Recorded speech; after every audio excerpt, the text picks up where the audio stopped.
Buenas tardes a todos. Vamos a empezar la sesión de la tarde. Welcome to all. We are about to start the session of this afternoon.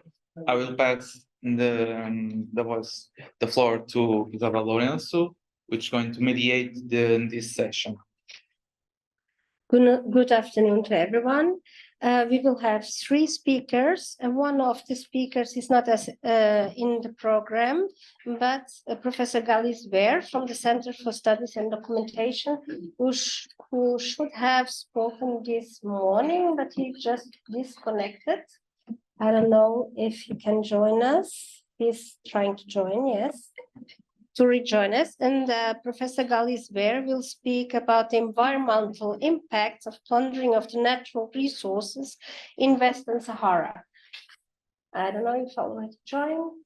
Please join us, connecting. Okay, after Professor Galis Bear, we will have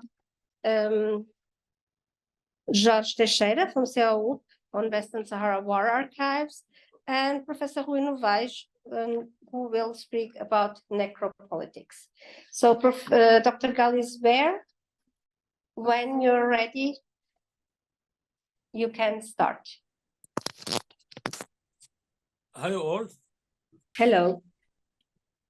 I am happy to be with you today.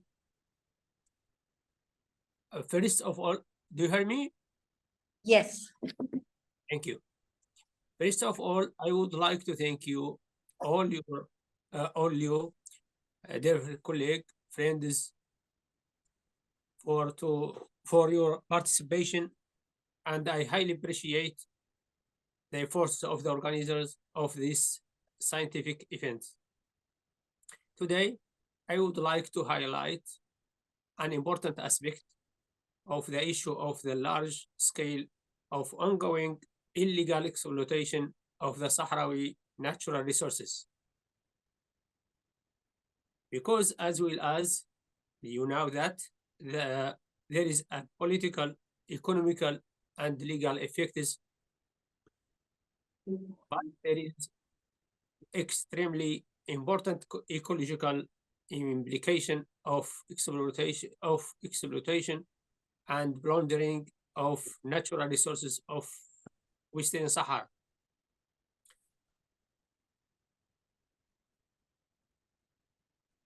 A continuous and extensive exploitation of natural resources in Western Sahara carried out by Morocco and companies cooperating with it has undeniable negative as consequences of the environment. However, there is a notable lack of significant studies and in investigation of the environment, the precaution of excessive resource extraction in the occupied territories of Western Sahara. I will try to take some example of these impacts of environmental impact of plundering of natural resources of Western Sahara. I start firstly with the marine resource of Western Sahara, which highly exploited and plundering by Morocco and foreign floats. The marine resources in Western Sahara, which have been exploited by foreign fleets for decades and further depleted under Moroccan occupation, have reached alarming level.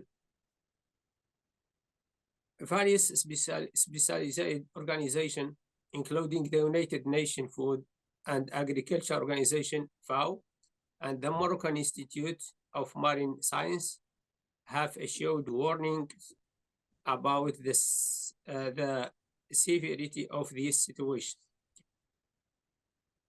The catastrophe of mollusks in Western Sahara, octopus, for example, in Western Sahara waters is an example of state of ecological deterioration after their biomass decreased to approximately 80% in 2003 and the level of 62% in 2022. Other example of the plundering of natural resources of Western Sahara, which give very highly negative impact, is the exploiting of phosphate rock of Buqra. The extraction, transportation, and processing of phosphate rocks taken from Buqra mine, globally recognized as one of the largest phosphate mine in the world, have resulted in severe pollution. The pollution evolves to the presence of the hazard radioactive elements and heavy metal like cadmium, uranium, and others, which pose substantial health risk and contaminate water resource, air quality, soil, and the marine ecosystem. The absence of an effective environmental policy enforced by the Moroccan occupation is directly responsible for the damage of environment state, with its impacts in the soil, water, and the plants in surrounding area, and on the human healthy situation. The similar situation in the phosphate region in the different countries like Tunisia, Jordan, and Morocco are examples of high risk of the health in the region with phosphate mining activities. Moreover, the depletion of non-renewable groundwater in agriculture, especially in the region of Dakhla, industrial projects, the mining activities, and the rapid urban expansion in the occupied Sahrawi lands poses a significant environmental risk in the dry desert region characterized by limited and erratic rainfall, which will make Western Sahara one of the very dry, and the shortage of water will be a problem which will face the Sahrawi people in the next future. Additionally, the extraction and continued exportation of substantial amount of sand present another form of environmental degradation in the Sahrawi ecosystem. We know that the sand export from Western Sahara since 1949 and continue with a high level of exportation, destructive effects, and observed in the flora, fauna, and the human population as profound change occur within the fragile component of the Sahrawi ecosystem and environment. This is only some examples of the aspects of the plundering and the looting of the natural resource of Western Sahara, which give a negative impacts in the ecosystem, in the health, human health, for the soil, flora, and fauna of the occupied Western Sahara. These activities, illegal activities, and harmful for the human health, for the ecosystem, for the water system, groundwater, are a responsibility of the Moroccan occupation forces, and this paper try to highlight some information about this situation, which become worse day after day. Thank you very much. Thank you so much, Professor Kwe. Thank you so much for a very interesting presentation on a point of view that is not presented a lot of times, and that's the environmental impact of the exploitation of natural resources in occupied territories. Our next speaker will be Jorge Teixeira. He's a researcher from CEAUP, and he will bring us a presentation on Western Sahara War Archives, between the archives and the Gs, how to map a war remotely. Nuestro próximo interveniente va a ser Jorge Teixeira, investigador del Centro de Estudios Africanos, y va a hablar sobre la guerra en el Sáhara, cómo hacer los archivos y los mapeamientos de la guerra. Good afternoon, everyone. For facilitating the intelligence of what I'm going to present, I'm going to have my slides in Spanish, but I will do my presentation in English because my English is much better than my Spanish. So the theme of my presentation is how to map a war, basically, between how to get raw data, raw information, and how to create from that maps. So for starters, let's put a little bit of context. As is well known, at the 20th of November 2020, a group of Sahrawis protesters were attacked in the region of Gargarat. This, done by the Moroccan army, led to the Polisario says the ceasefire is null and void, and the resume of the war. So the very first question that here at the center that we took was what we should do. The answer, after much debate, was to create a website called Western Sahara War Archives that was destined to collect official statements from official entities like the UN, like the AU, like the European Union, the US Congress, also to collect news, because there is probably, as we all know, a lack of information about the media, about this war. It's completely a blackout. So in order to prevent this to happen, so we also decided to add parts dedicated to the media and to follow the war. But this led us to an important question. How should we follow this war? So this was my suggestion. Cartography. But this immediately raises two questions. First, what is cartography and what is historical cartography? Because we are dealing here both. Cartography is a sequence of operations, scientific and technical, that allows an observer, that you can see in the picture, collect data from the real world and turn into this, basically create maps. Historical cartography, it's exactly the same, but instead of looking into the reality, we look to information that are within documents like this one, and we try to turn into this. It's basically the same thing. It's collecting data and turning into maps.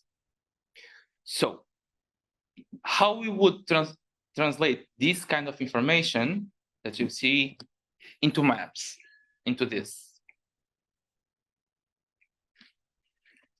So the first thing was to find raw data. We needed raw data in order to transform into words. And for that, we have looked into Sahrawi sources and to Moroccan sources. Morocco still denies the war, so we don't have Moroccan side of information. But through SBS, the Sahrawi Press Service, Rajd or Sadr, actually unveils their war communiques. And with that, we have our raw data, all the information that we need. So after that, we take those data and look for quantitative data and qualitative data. What I mean by that? Dates, locations, and number of attacks. We treat those data and we put that data onto a map. And the result is this. So, as you can see, that's our main source of information on the left, on the right, sorry. That's the a work communique published by Sadr in the SPS. And you have to transform into that.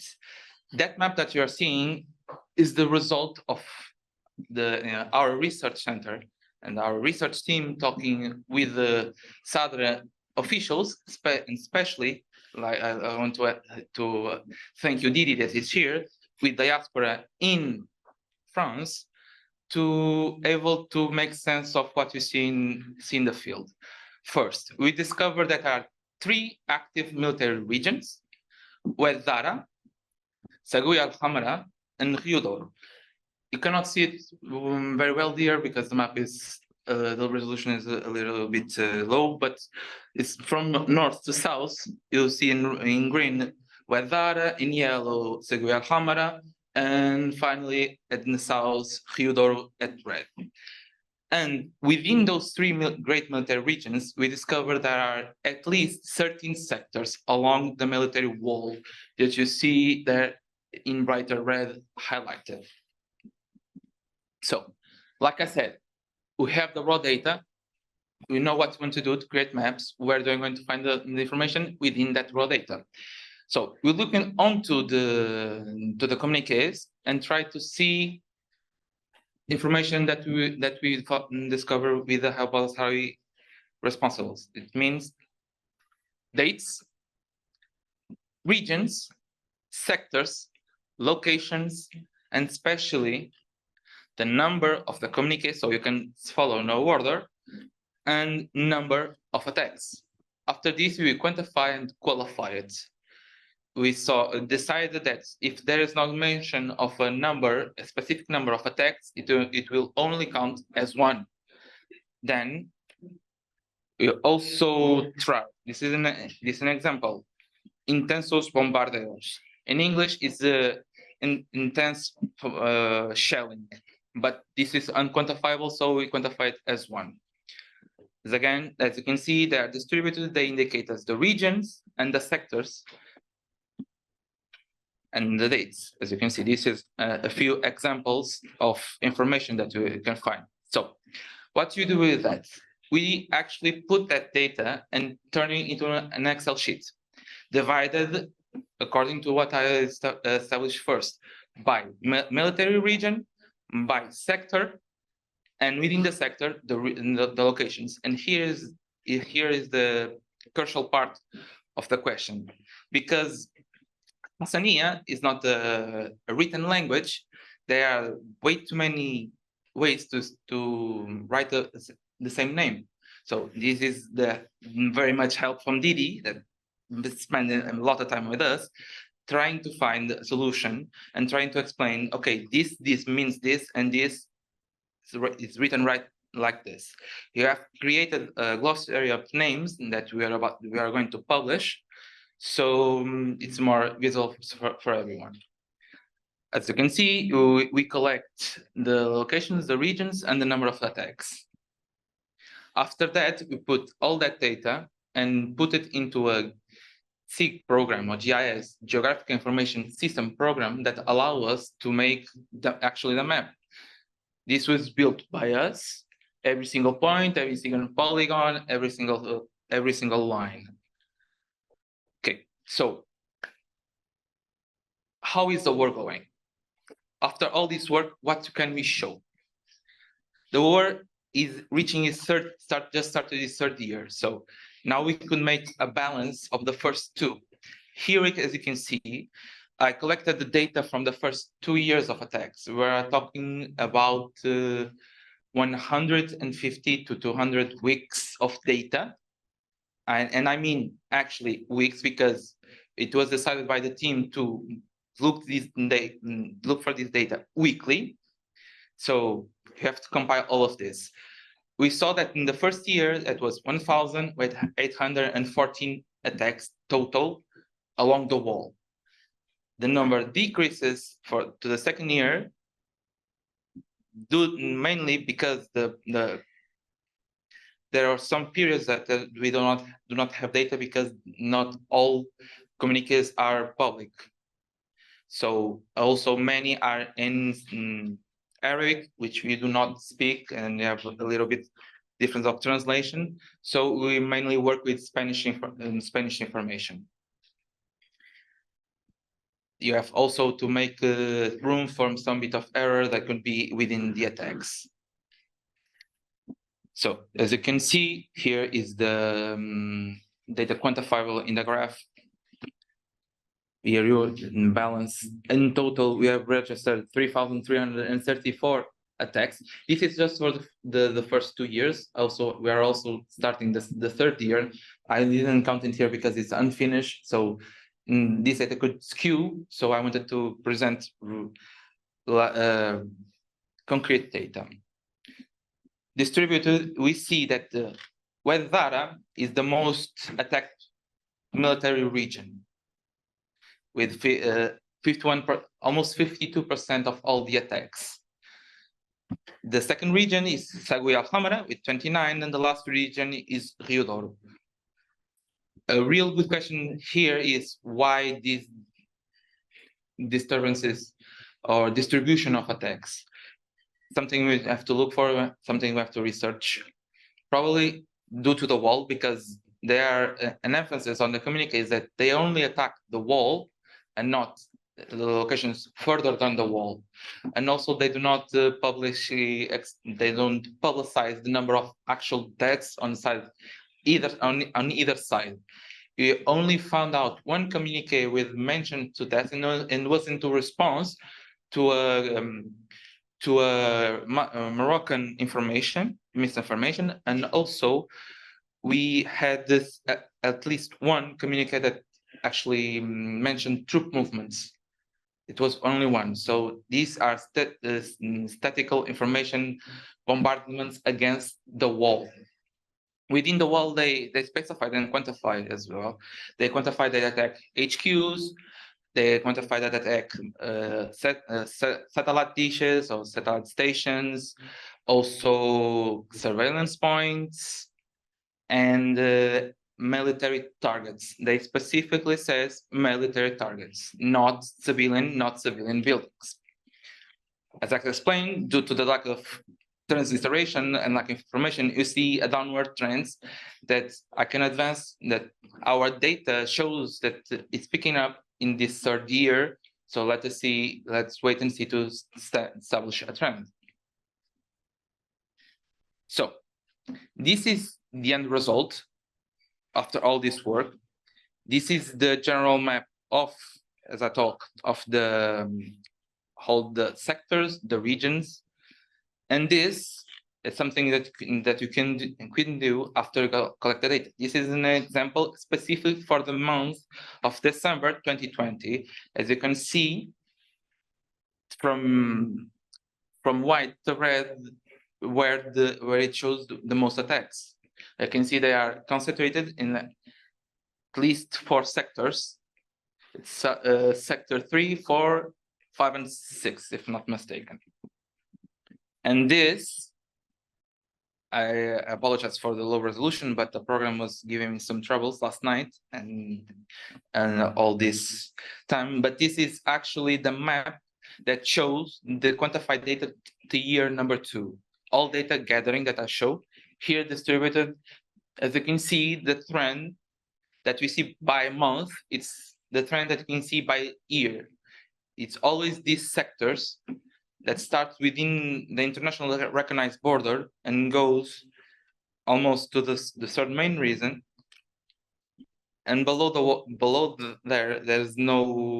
almost no intensified attacks except in sector 10. That's the third, counting from downwards. So why I'm showing you this? Because one thing is to have the information in a static form. As I said, we created a website. So we also create an interactive map that is updated weekly, that a person can go and see further information. You can actually go to the point to select an attack point and see the number of attacks, the name of the location, the date of the location, and if it has additional information, like it was an HQ that was attacked, if it was a battalion, or if it was just clash between the armored vehicles. Any kind of information, it's here. Another thing that we try to do, because as I said, we have 3 points, and I'm focused just the military point. I would like to focus on other points. We collect news sources, but that is not enough. We also want to know where are those news sources from. So we also collect the news, the same process. We do a PDF, collect the link, and we also collect the issuer and the country, and after that we create these type of maps. As you can see, here we can see the distribution of the number of publications that actually talks about the war, period. Here are not include blogs, they not include misinformation, just official news sources that we can verify. That's a vetting process. The team of news look for the sources, the main source, and they see this is official source, it's okay, it's not official, it's dropped. Up until recently, we had something called Twitter, now called X, and we had an API key. What I mean by an API key, it's an open access key that allowed researchers to look for information. This is a map of the number of the region that actually tweet about the war. Now we don't have access because the Twitter closed it, so we cannot know. But this is kind of put the information in a map, so you can actually create maps from any kind of data. You just need the access to the data.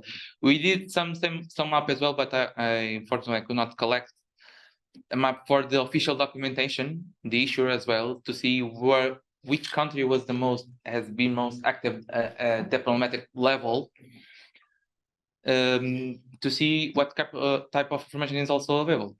So just to clarify, and I want to show, this is the link to the website. It's www.westernsaharawararchives.com. I think it can go there if the internet allows it, because we had a little bit of a problem with this slide. We have to be constantly doing updates and constantly upgrading our security, because for some reason unknown to us, the website is always crashing. So we have this. As you can see, this is the main website. Like I said, it's only up to week 152 due to health reasons, but it will be updated as soon as the conference ends. It's not showing. Sorry, I thought it was showing because I selected this one, but it's not appearing in screen number 2. Let me do some other way. Sure. Okay. And I need to reshare it again. Sorry about this delay. Share the screen. I'm gonna finish it. This is the last point. Due to health reasons, the website is not up to date, but will be.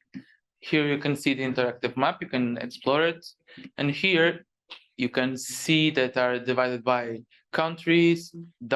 Here's the official documentation, the media data, also war data divided by military, political, media, and Twitter.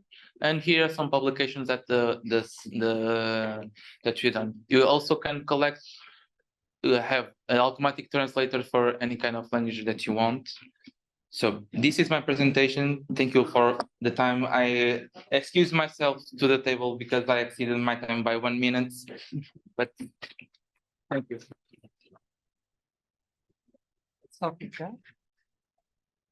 So, Thank you so much, George. We will have now Professor Rui Novaes. She's from the Catholic University here in Portugal.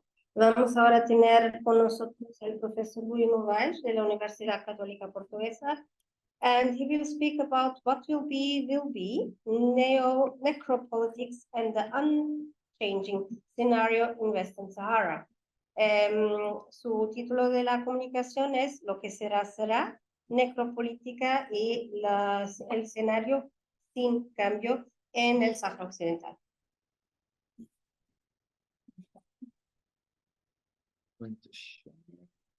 Share. And it's up to go. Great. Okay. Good afternoon, everyone. Thanks for having me. And perhaps I should do a word or two of contextualizing my academic activism in Western Sahara. I'm originally a journalist by trade, so it explains some of the features of my presentation. When you're a journalist and you're writing about a topic like the resignation of the Prime Minister now in Portugal, although you're talking all the time about the same topic, you should present it in a different view with new data, or at least with a different perspective. And to some extent, that explains my approach to the Western Sahara topic for 15 or 20 years now, okay? So my first approach to the Western Sahara was at the time I was working on another forgotten conflict, was considered at the time sort of a lost cause, was East Timor. And while I was doing some interviewing with major elite officials, at the time foreign minister in Portugal said, "Oh, I'm willing," he was a friend, and he said, "I'm willing to talk about you about everything unless Western Sahara." And that rang a chord on my mind, and I said, "That's funny, why Western Sahara?" But anyway, East Timor ended up being independent, which is wishful thinking for Western Sahara as well.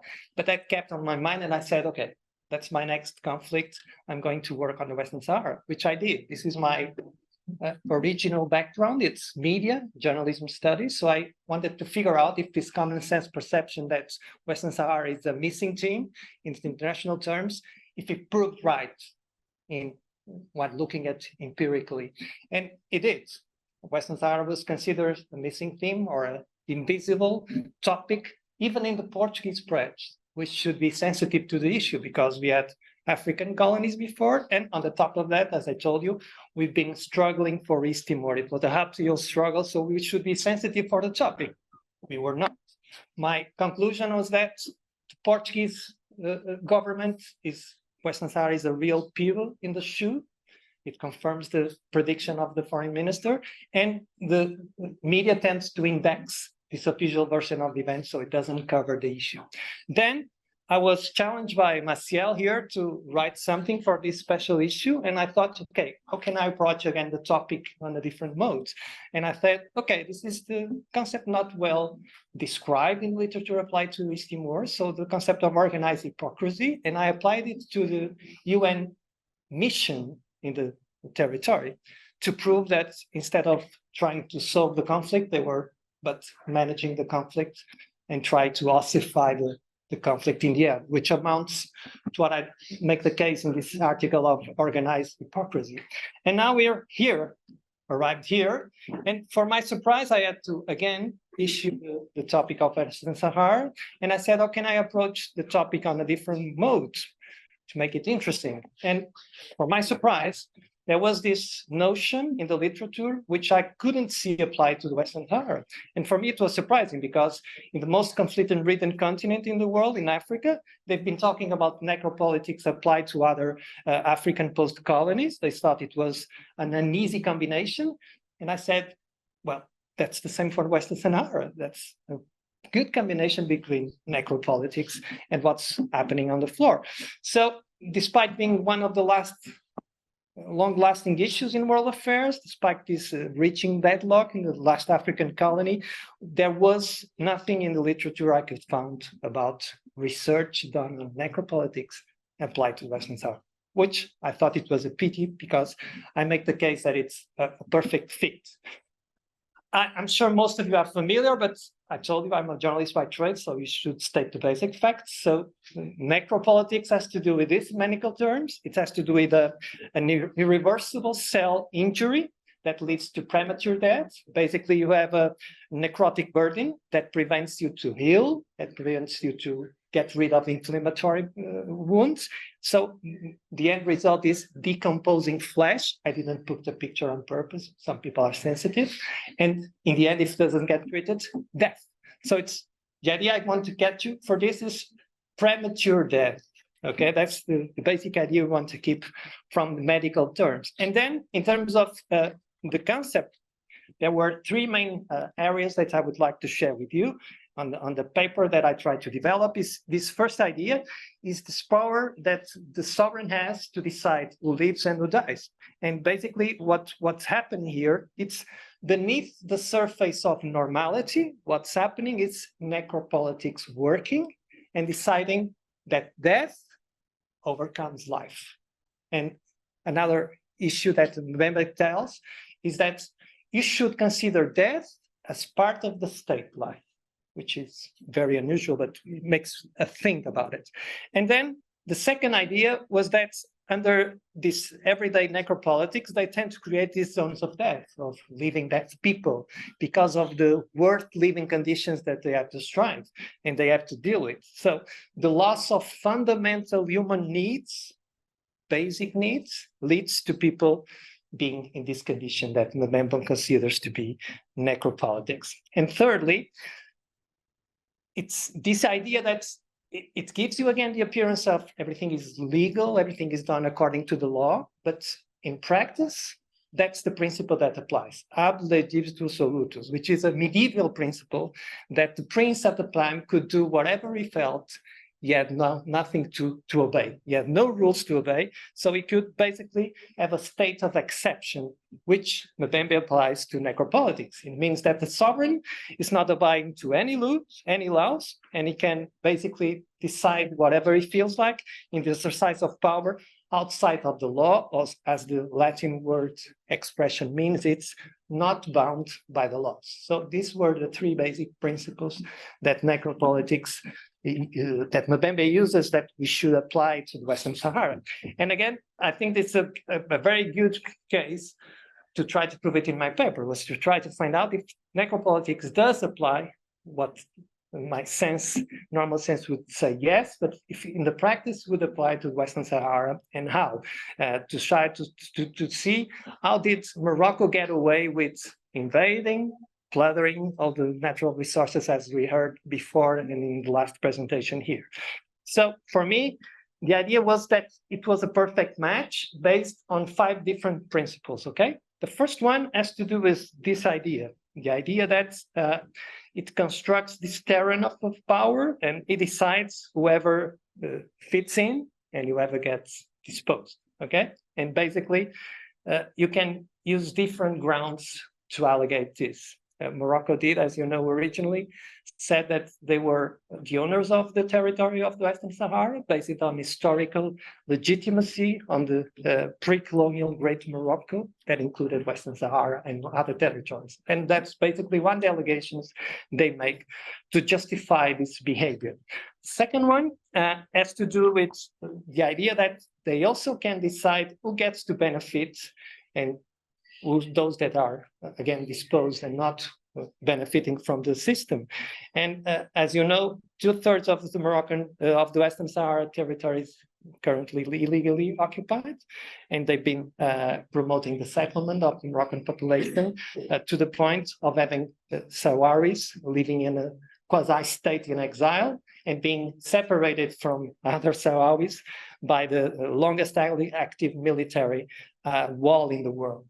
And speaking of military, it connects very well to the third point, which necropolitics uses. It's basically using the force, either military or police force, to impose and to force the people that are subjugated into compliance, to obey and to do what they feel they should do. In the presentation prior to mine, it was mentioned the end of the UN ceasefire, okay? It was done again by an action, a military action by Morocco that prompted these consequences. Fourth, comes the interests of international organizations, institutions or organizations that are interested in exploiting and making the most out of the situation. And it should be enough to mention one name to illustrate this. I should say Siemens wind power. That should be enough to make my point, right? So out of this allegation that Europe needs a green transition, out of this allegation that we need to get rid of this dependency from Russia at the moment, so we end up doing what Morocco feels we should do, Europe. So we end up defending their own cause indirectly. So, and Siemens, once again, fits the pattern of the fifth idea. It's the allegations, again, they do to justify their piling, their exploitation of the natural resources. When you talk about Siemens, they usually say, although we're just doing our job here, we don't get involved in the political issues, we don't want to discuss issues, okay, we're just extracting materials, basically. But then when you insist with them, again, this is communication points, they get very invasive. The first one is to give this idea that the projects will benefit the local communities. I think this was said before here that it doesn't, or if Joanna was not talking about poetry tomorrow and was talking about energo power, we would have a master class on this, on the consequences.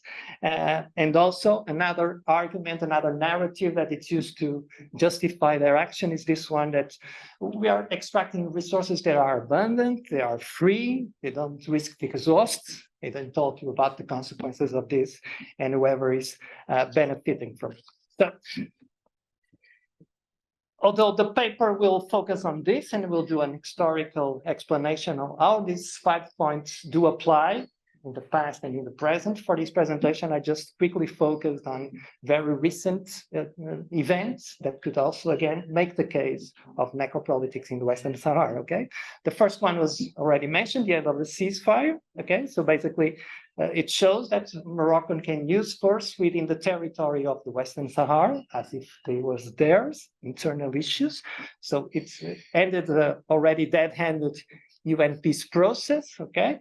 Secondly, in December 2020, we had recognition from President Trump as to Morocco's favor, of course, and we know the importance of having the US backing one of the sides of the solution. East Timor tells you it was only when the US took the power against Sukarno at the time and Suharto, it changed.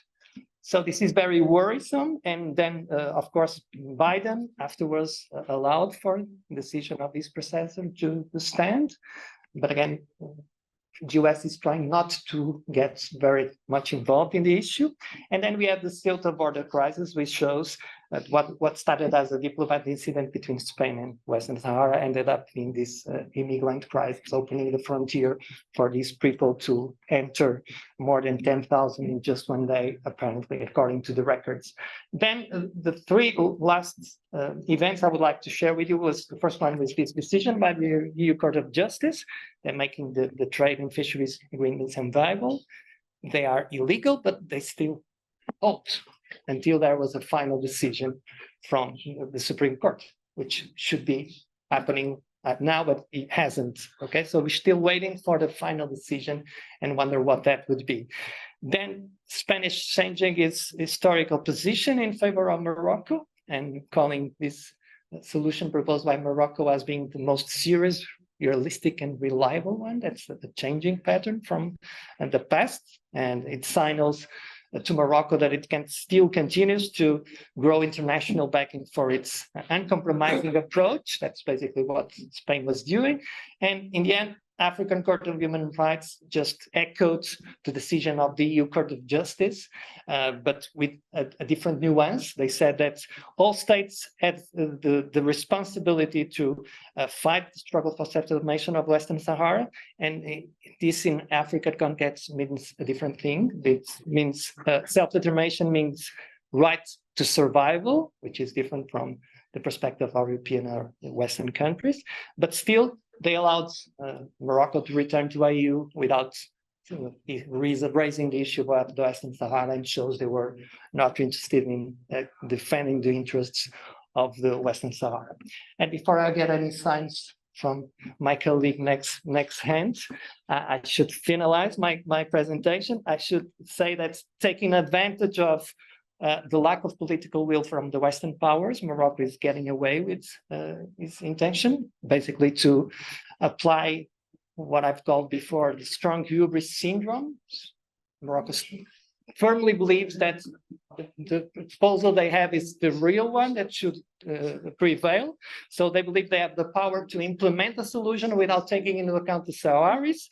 And they also believe that this idle of time works on their favor. So the passing of time just makes it one again, the fait accompli solution. Eventually, there will be autonomy within the Morocco government or kingdom, and then eventually in the fait accompli solution, that's according to them what will be the final solution. And what this shows is that unless there is a political solution at site, which there isn't, there is a probability, I've said this before, but I'll say it once again, that this is reinforced with the current scenario in Palestine. There is the probability of having a fertile soil for extremist groups to act in the region. And we've seen what an extremist act can provoke. And I wouldn't be surprised if Morocco was expecting something from Sahrawis of the kind to have the perfect alibi to say they are terrorists. We should act whatever we feel like, no proportionally to attack them and to destroy them. So my end point will be that basically Western Sahara has been experiencing for a long time now necropolitics to a point of being unsustainable, to a point of being almost irreversible. And thank you for your attention.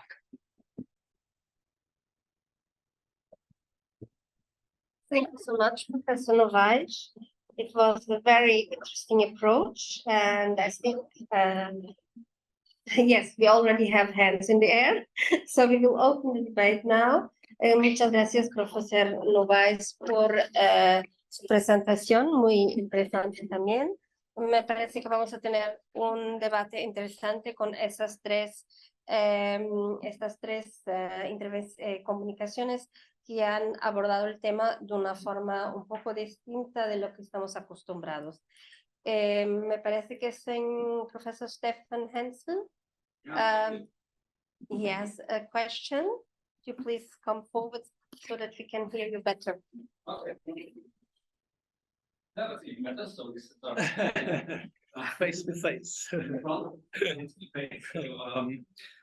I have a question regarding the last two presentations. First is to you. Thanks, I found it very interesting, the idea of transforming data into maps. I see that we can see a lot, but I was just wondering, what's the idea behind it, right? So I see you can do it, you have a method and there's an outcome, which is a very good thing. But I was just wondering, what's your research interest? Or what's the research question behind this, right? So, I mean, we have all these kinds of research projects, data sets, and I think it makes sense, especially as this is a neglected conflict. And, but I was just wondering, what's the point about this, right? So what's the argument, or what's the research question? I can see when you have a map of news sources, that's interesting. So who's talking about this actually? So that's an interesting finding. So do we talk in Europe about it, or is it rather in Africa that this is mentioned, or where else? Do people in the US talk about it? So who's talking about this? This is interesting, but then again, what's the question? And that even applies more to the map of attacks, right? So what? I mean, we can just visit the Polisario website, and when they see they attacked in this sector, okay, so we can see that there's more, let's say, attacks, more war activity in the northern part of the Burn, but not in the southern part. Okay, that's an interesting finding, but just again, the question, so why do you do this? And what's the answer, let's say? So what's the answer to what question? That's what I was wondering. So it's an interesting finding, it's interesting to know, but so what? So what do we learn then? And how does it matter? And to your presentation, thank you.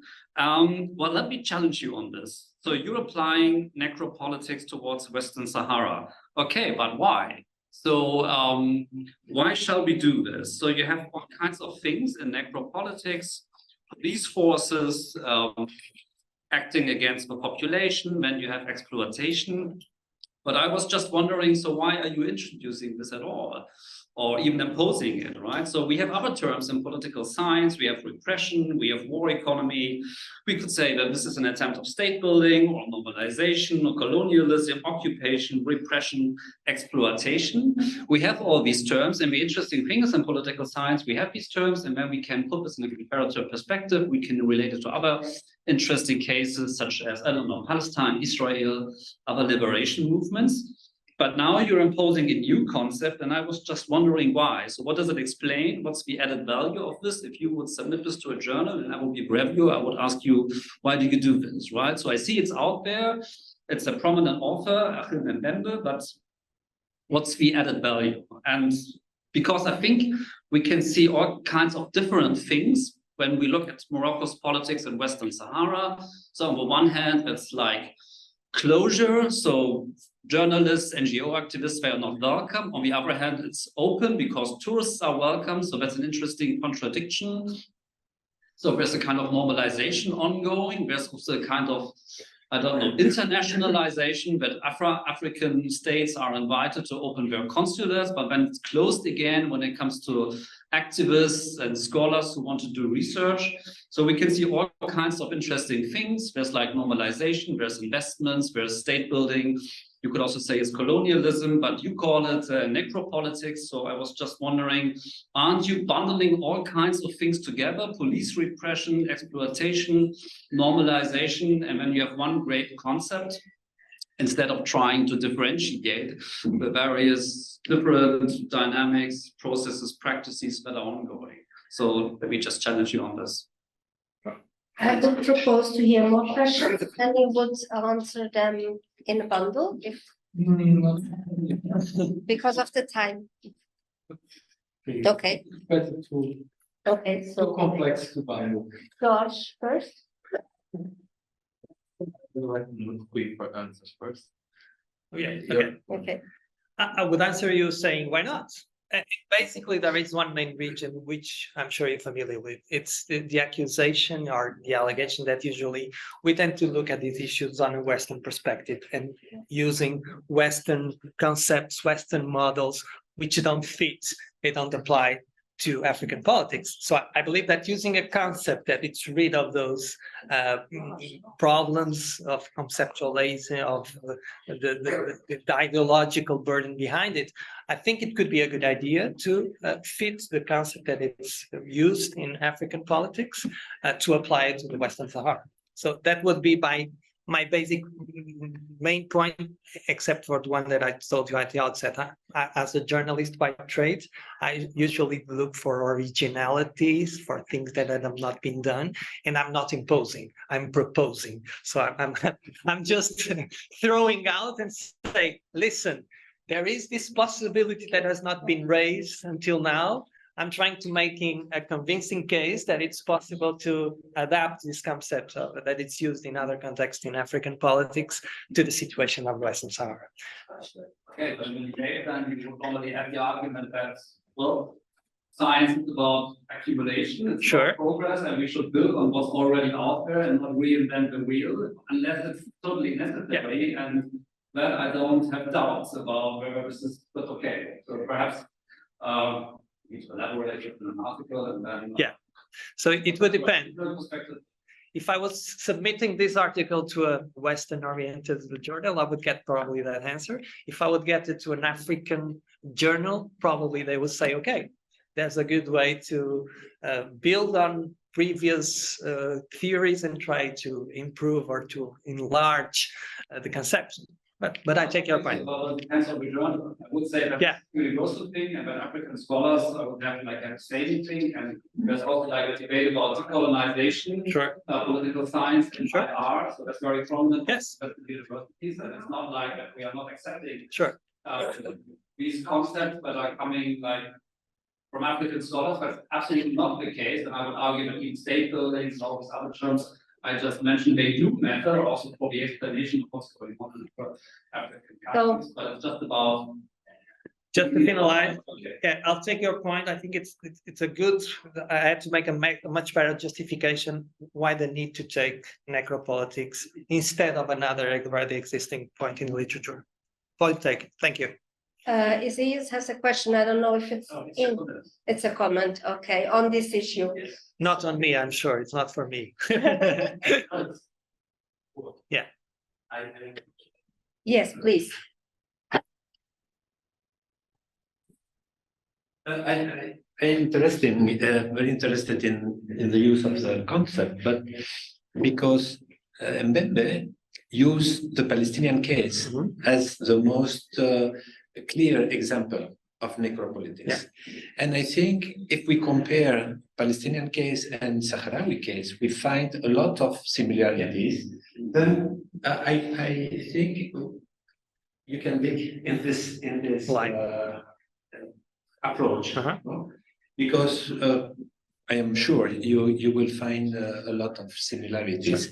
And in my previous comment about aid, I talked about this. No?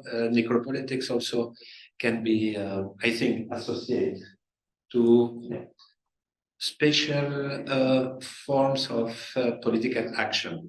For instance, the international aid, who contributes. You have talked about the exploitation of natural resources. No? It's a way to deep the colonization and erase the population and so on. It's the idea of Mbembe.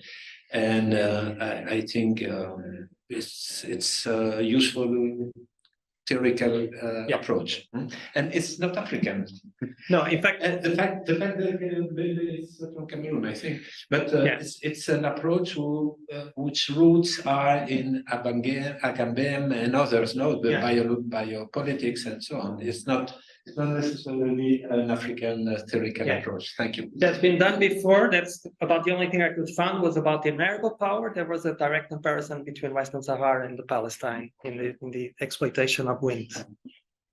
Okay, so to George, because there was another question. Sure. The research question behind the project.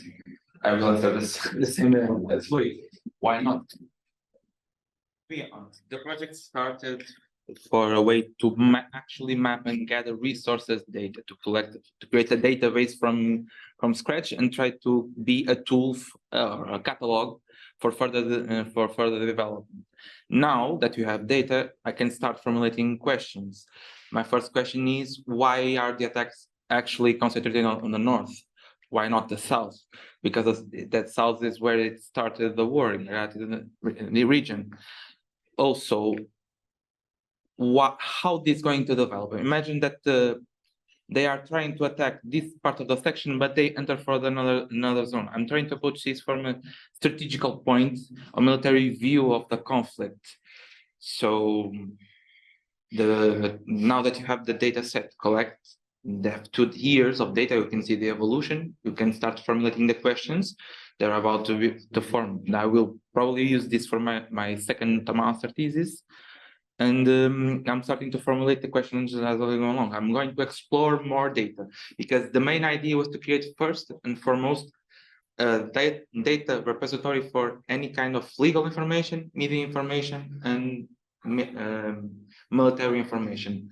And the first part was how we can treat it and how to put it into maps to be more legible to the end user. Because the idea was not just for us academics, it was for the normal public, for the press, for a normal professor, for political parties have information they can use. That was the main idea behind the project. Now you can look at it a scientific way. Now we go starting to formulate the questions.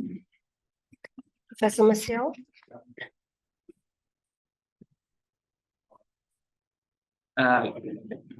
One regarding the project, because the individual work and the data treatment is George coordination, but the project is collective. So I think we also can add something to your question. This was an historical project, which means that archiving itself is good. Okay, we came to the conclusion that in in our time, most of our digital documentation about current events gets serious risk of not being compiled, and especially not being used by historians when they need it. So the idea of keeping and making archives is good in itself. And the basic idea behind it is the Hegelian thoughts of making quantitative data reachable to qualitative data. So figuring out whether this accumulation of political, military, and also media data can help people who exploit the archive to get to individual conclusions. George is trying to get some fields, but this is an open archive. Everyone can go there and search for. Let's see what the European Union has been doing and get to these conclusions. Yeah, the other comment is for this discussion about necropolitics. I agree with you that sometimes the use of metaphor is not very good in science, because this necropolitics or other natural sciences concepts applied to social sciences can be Hui explained the let's say the targetable area of the necropolitics, which could let's say help exploiting more the idea or not. The idea of dead end politics is also useful, maybe not that sophisticated. We had already this conversation here, and probably we should have another conference just to discuss these dead-end policies about Western Sahara, because I think this is the only thing I would like to say. We have three layers here of discussion for this dead-end. One is the global relationship between the West, the so-called West, and the rest of the world. This is the main factor to see how it is, let's say, shifting in these last years. The other one is the ground situation. These are all elements of the so-called realpolitik you use several times, and the other situation on the ground. And this kind of website can help to understand that. And the other one is the inner policy of Morocco, because for instance, if we make the comparison with, for instance, East Timor, which is the situation very similar to us, we easily found out that it was not the ground situation, because the resistance was probably even worse than the Sahrawis are on the ground, but it was the inner situation of Indonesia and the shift that it provoked in dual power that made the greatest changes. But anyway, so these concepts are in the building, but I think maybe we should target some layers in the next conference precisely. Let me add one thing to the project that neither that you mentioned. All this information is open source. Everyone can go there and download all the communiques, all the news data, all data that is within the website. There's no feed, no registry. Just go there. We have the links to if you want to see the news in original sources, you can click it. But in the case there is the news, for example, it was deleted or the document was classified, we can also download the documents directly from the site, completely free of charge, totally open source information. Yeah, that was an important point, because most of the documents we have selected, you don't find the link is active, because most of the times it's wiped out of the link, and so we especially when of the document. Especially when information sometimes that it can be classified and classified again and declassified and then classified again. So you will make sure to make a double redundancy. You can actually have the link to where the document is, and you can also download the document directly from our website, because there it was. Okay, then there's like the general archive, which is of course always a good idea. I'm fully aligned with that. So myself consider myself as a historian, so we need archives in the UK, but then you have also like the possibility to will make it use for your database, and that you just did with the mapping, so but that's just one usage of the archive, so you could do all kinds of things. So It's a working project. yeah.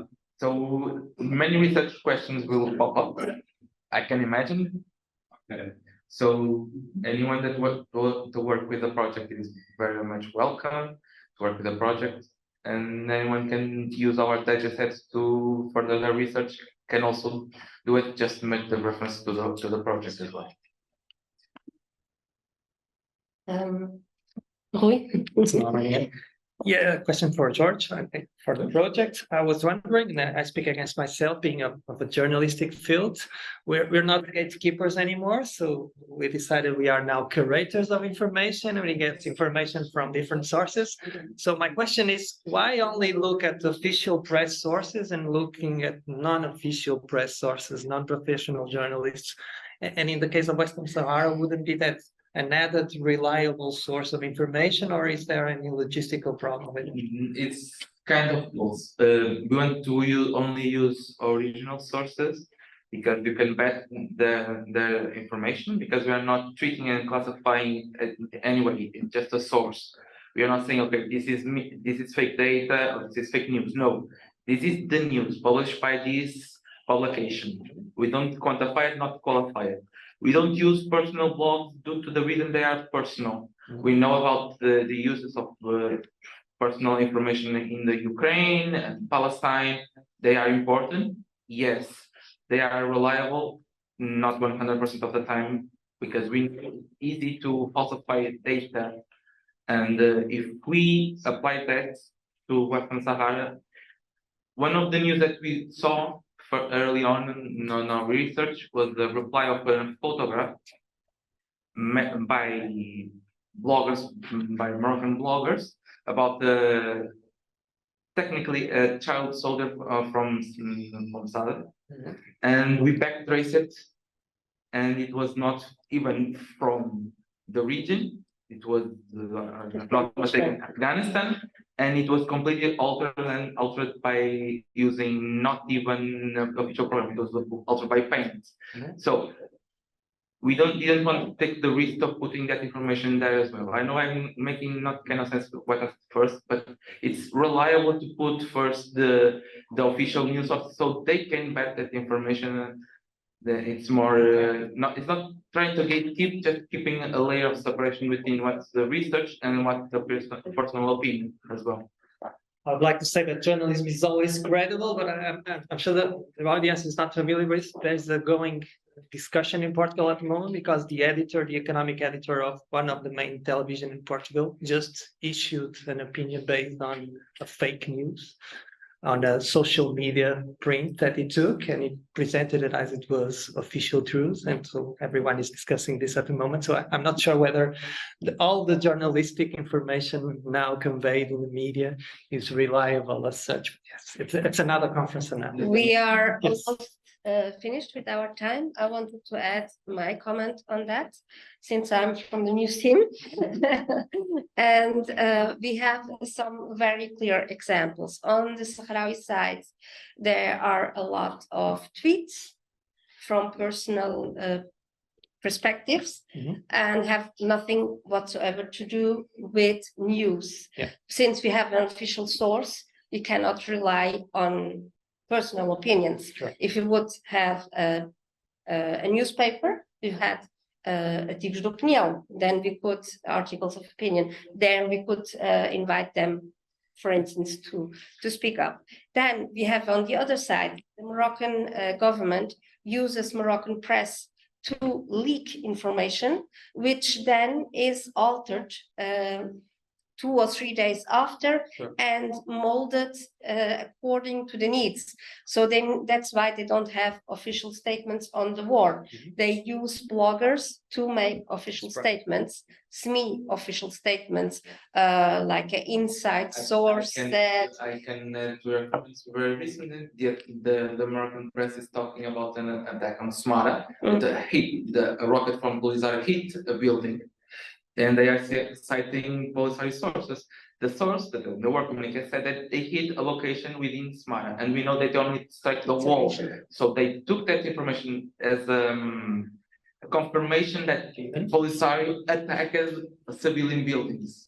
So this is kind of things that we want to separate us from, because that's what we were talking about in your presentation. They are trying to use a justification in order to attack Polisario and the rest.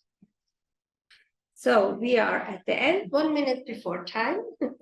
So we will go now to the last panel of today. And the moderator will be Khatari and Dalai. I'm taking away your job, so sorry. Taking away my job. So, Thank you so much. so back in the center again, I'm sorry. So we will start our last panel. And I will call Professor Khatari to the table, so we will be moderating. And I also to call to the table, if it is possible, Deepak Kumar, because he's not online and he doesn't present himself. But we know that we have Joanna Allen in online. I will ask her to please come forward. Let me just. Hello, Joanna. I will do the intervention just in Spanish before I start. So, vamos a empezar el último panel. I Hamid la mesa, Professor Khatari, is the one que va a hacer la moderación. And vamos comenzar con Hannah Allen. I will pass the palabra to Professor Khatari. Buenas tardes.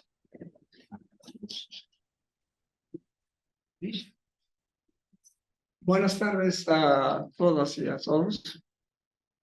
Me acompañan en esta mesa número 4 la profesora Joanna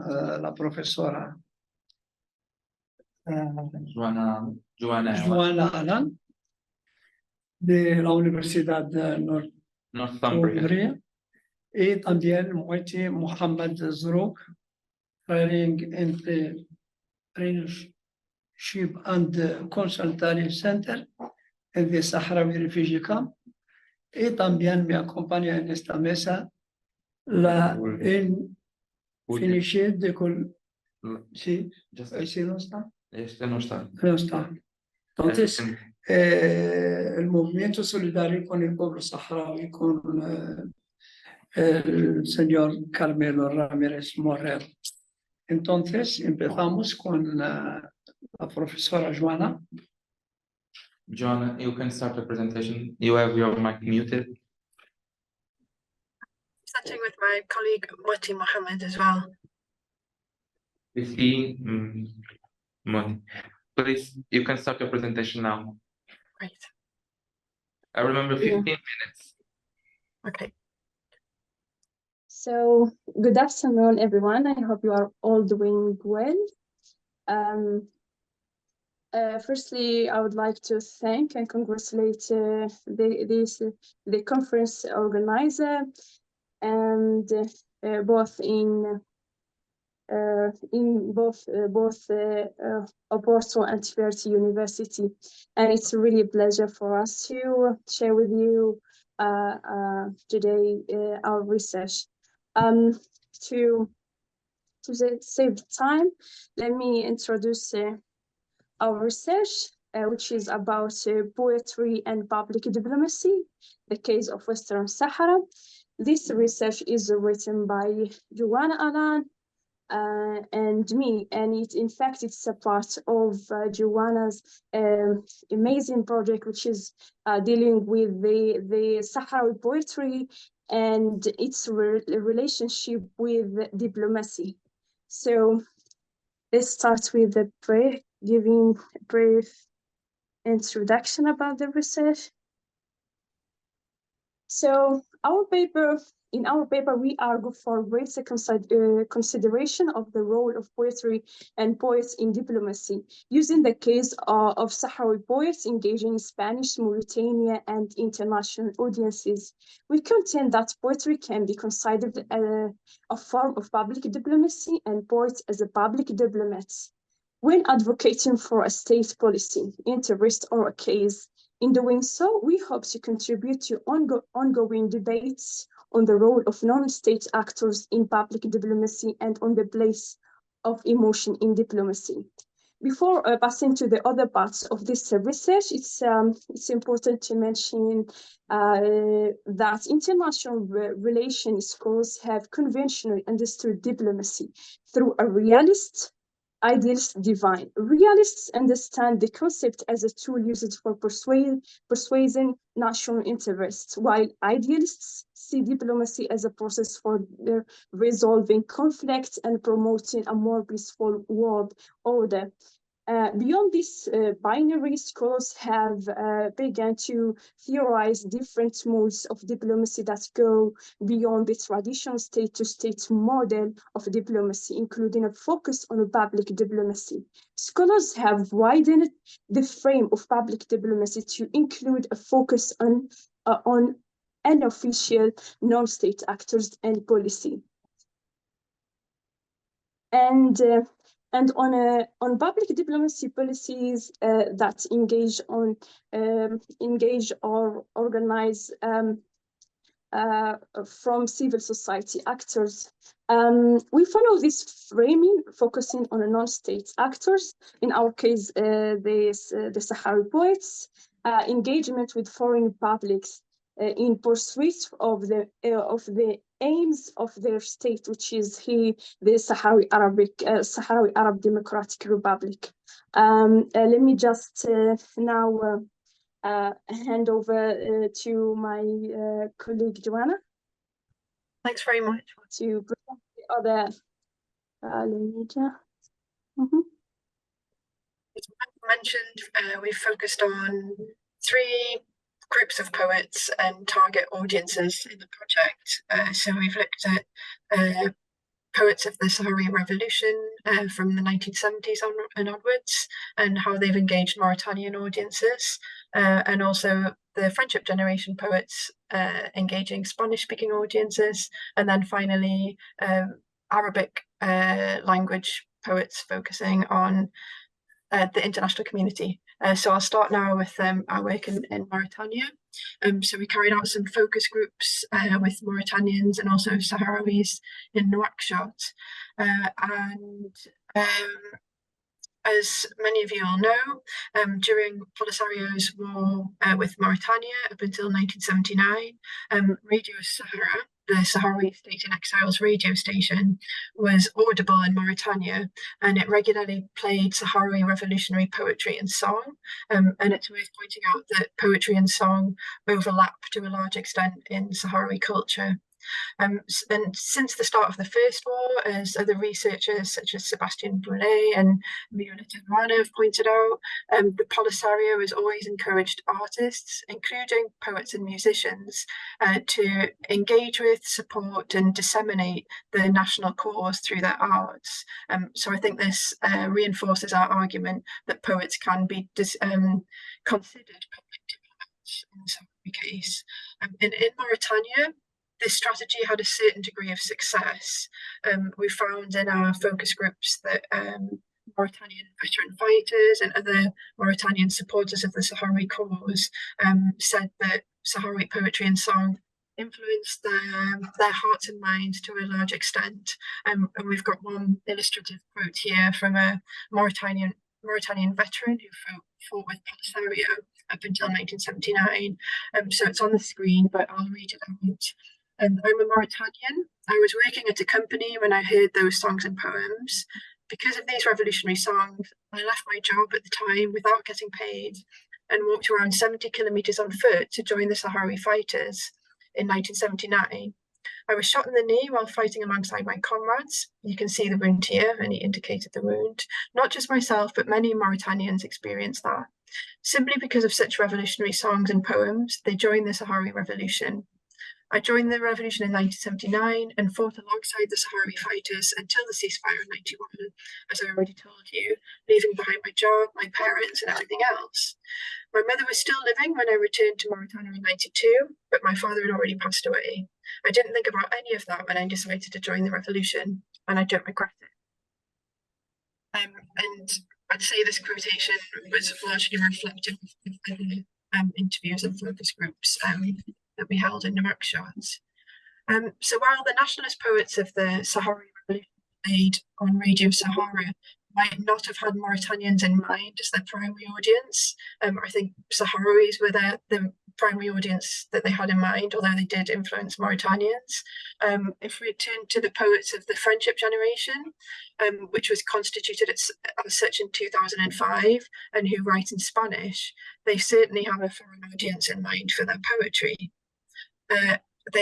During their founding event, they co-developed a founding manifesto which outlines their objectives. And if you look at that manifesto, you'll see that several of these objectives indicate their self-vision as, we would argue, public diplomats. And we've got some of those objectives here. So you can see the defense and dissemination of the Sahrawi cause, to urge the Spanish Royal Academy and the Cervantes Institute to recognize the Sahrawis as a Spanish-speaking people, and to materialize this recognition by way of an active representation of these institutions in the Sahara. And we put our verses at the service of the Sahrawi people in their struggle for freedom and independence. So as you can see, the primary aims of the Friendship Generation are to further the Sahrawi pro-independence cause in line with the Sahrawi government's cause through the dissemination of poetry. And we also think that the poet's efforts are illustrative of a concept developed by Susan Keane called ambassadorial strategic empathizing. So through ambassadorial strategic empathizing, a poet or an author chooses to address a certain audience with the aim of cultivating empathy for a specific end. Appeals for justice, recognition, and assistance often take this form. So I think we can see that here. And it's also significant when talking about public diplomacy and poetry to highlight that at this founding event of the Friendship Generation, a Polisario representative who was also a poet was featured, and the event was backed by the Polisario. And I'll hand back to my colleague Mwati now. Thank you, Joanna.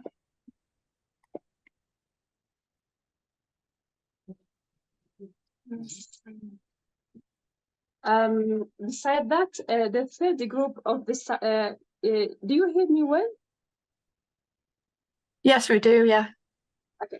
So the third group of the Sahrawi poets that we have focused on are the Sahrawi poets composing in modern standard Arabic rather than Hassani or Spanish. Poets such as Hamza Lakhan, Aini Lakhan, and Nana Rashid have published book-length collection with L'Harmattan and L'Harmattan Rust. The books are marketed in France. In France, the blurbs are in French language or bilingual French and Arabic. But several poets have also had work translated into English for European or US-based poetry publication in order to reach wider foreign audience, and have been invited to participate in readings abroad, for example, to Belgium, France, Norway, Poland, Tunisia, and in the UK. There is therefore a will among the modern Sahrawi. We have 5 Sorry? minutes. We have 5 minutes to finish for the time planning. I didn't. We've got 5 minutes left. That's fine. We should be fine. Okay. Yeah. Therefore, a will. There is therefore a will among the modern Sahrawi poets writing in Arabic to engage a foreign audience, even if the letter is not an explicit aim for writing poetry in the same way that it is true for Friendship Generation.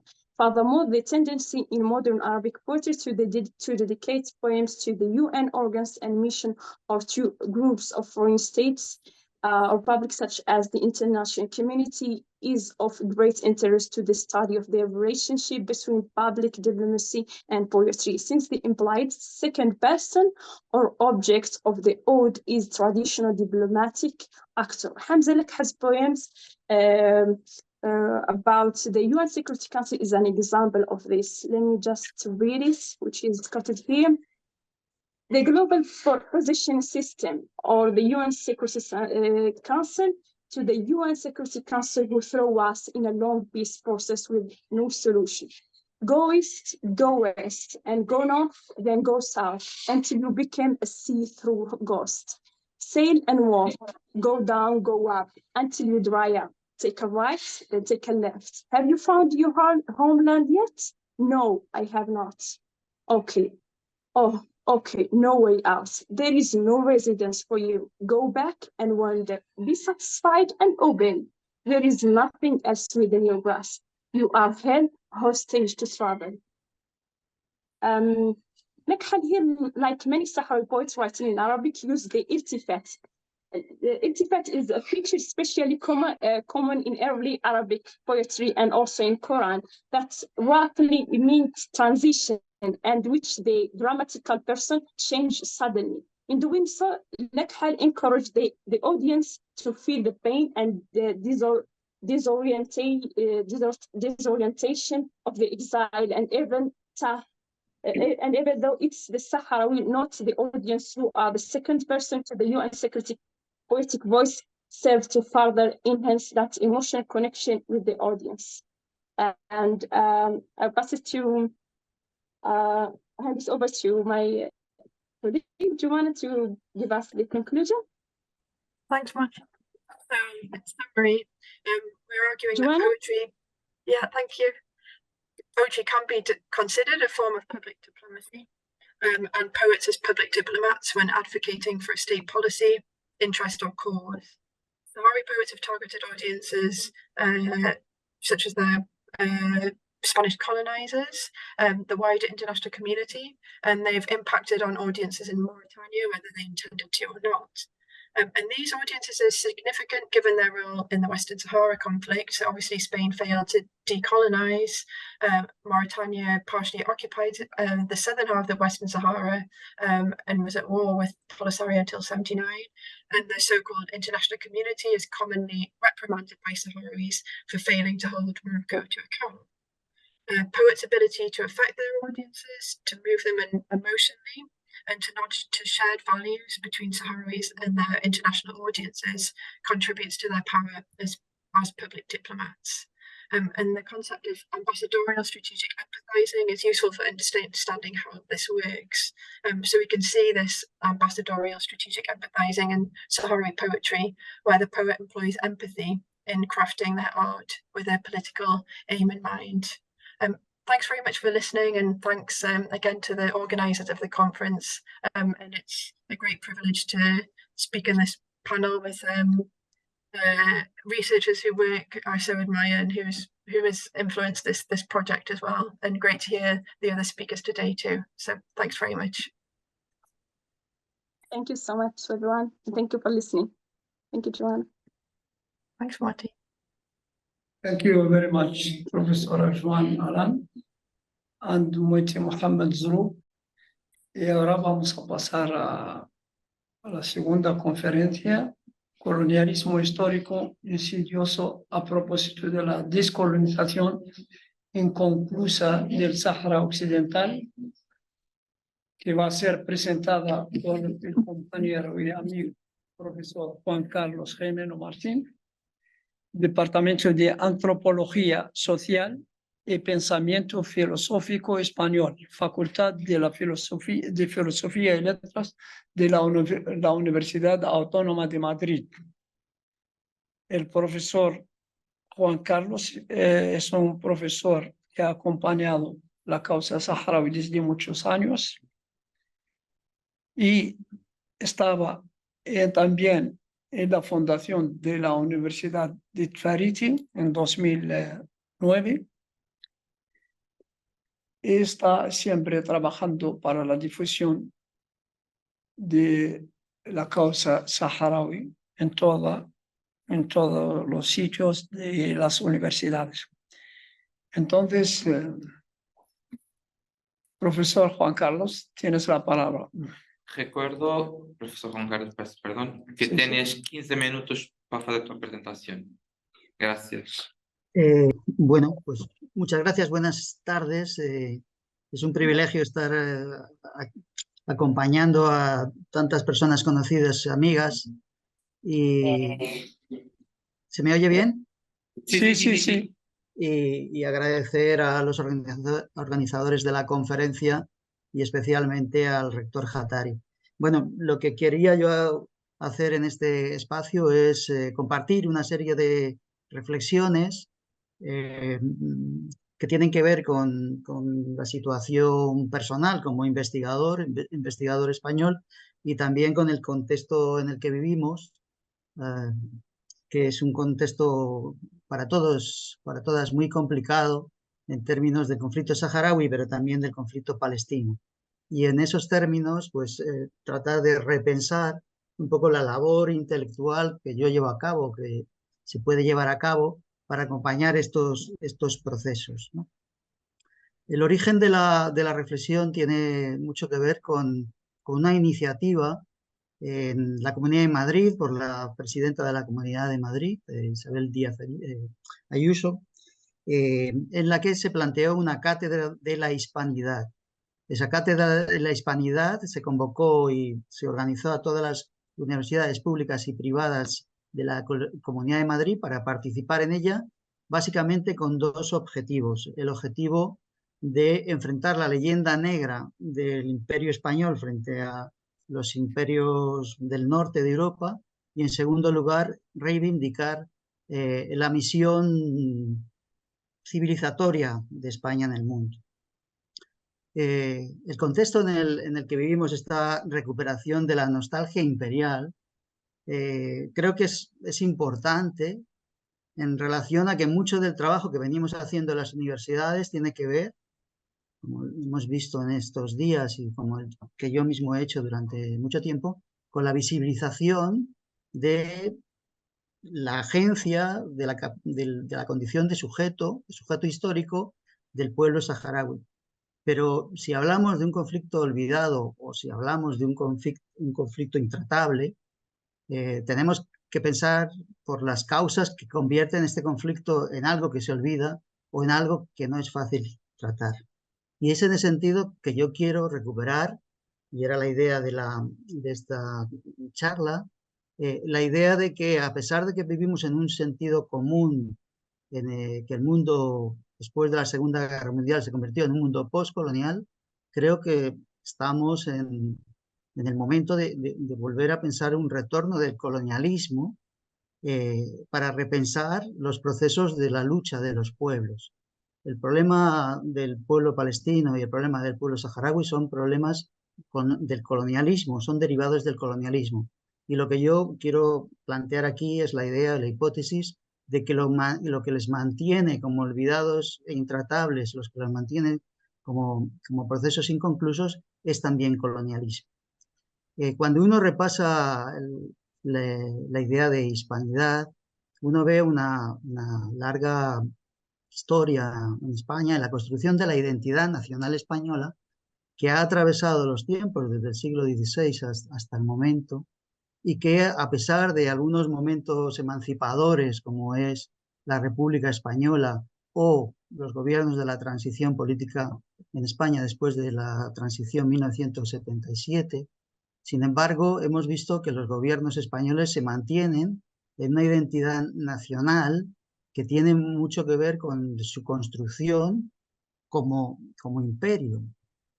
No es en balde que la fiesta nacional del 12 de octubre, la fiesta de la Hispanidad, se realice conmemorando un suceso que tuvo lugar en 1492, en el encuentro en un mundo que España estaba llamada a conquistar, colonizar, a cristianizar.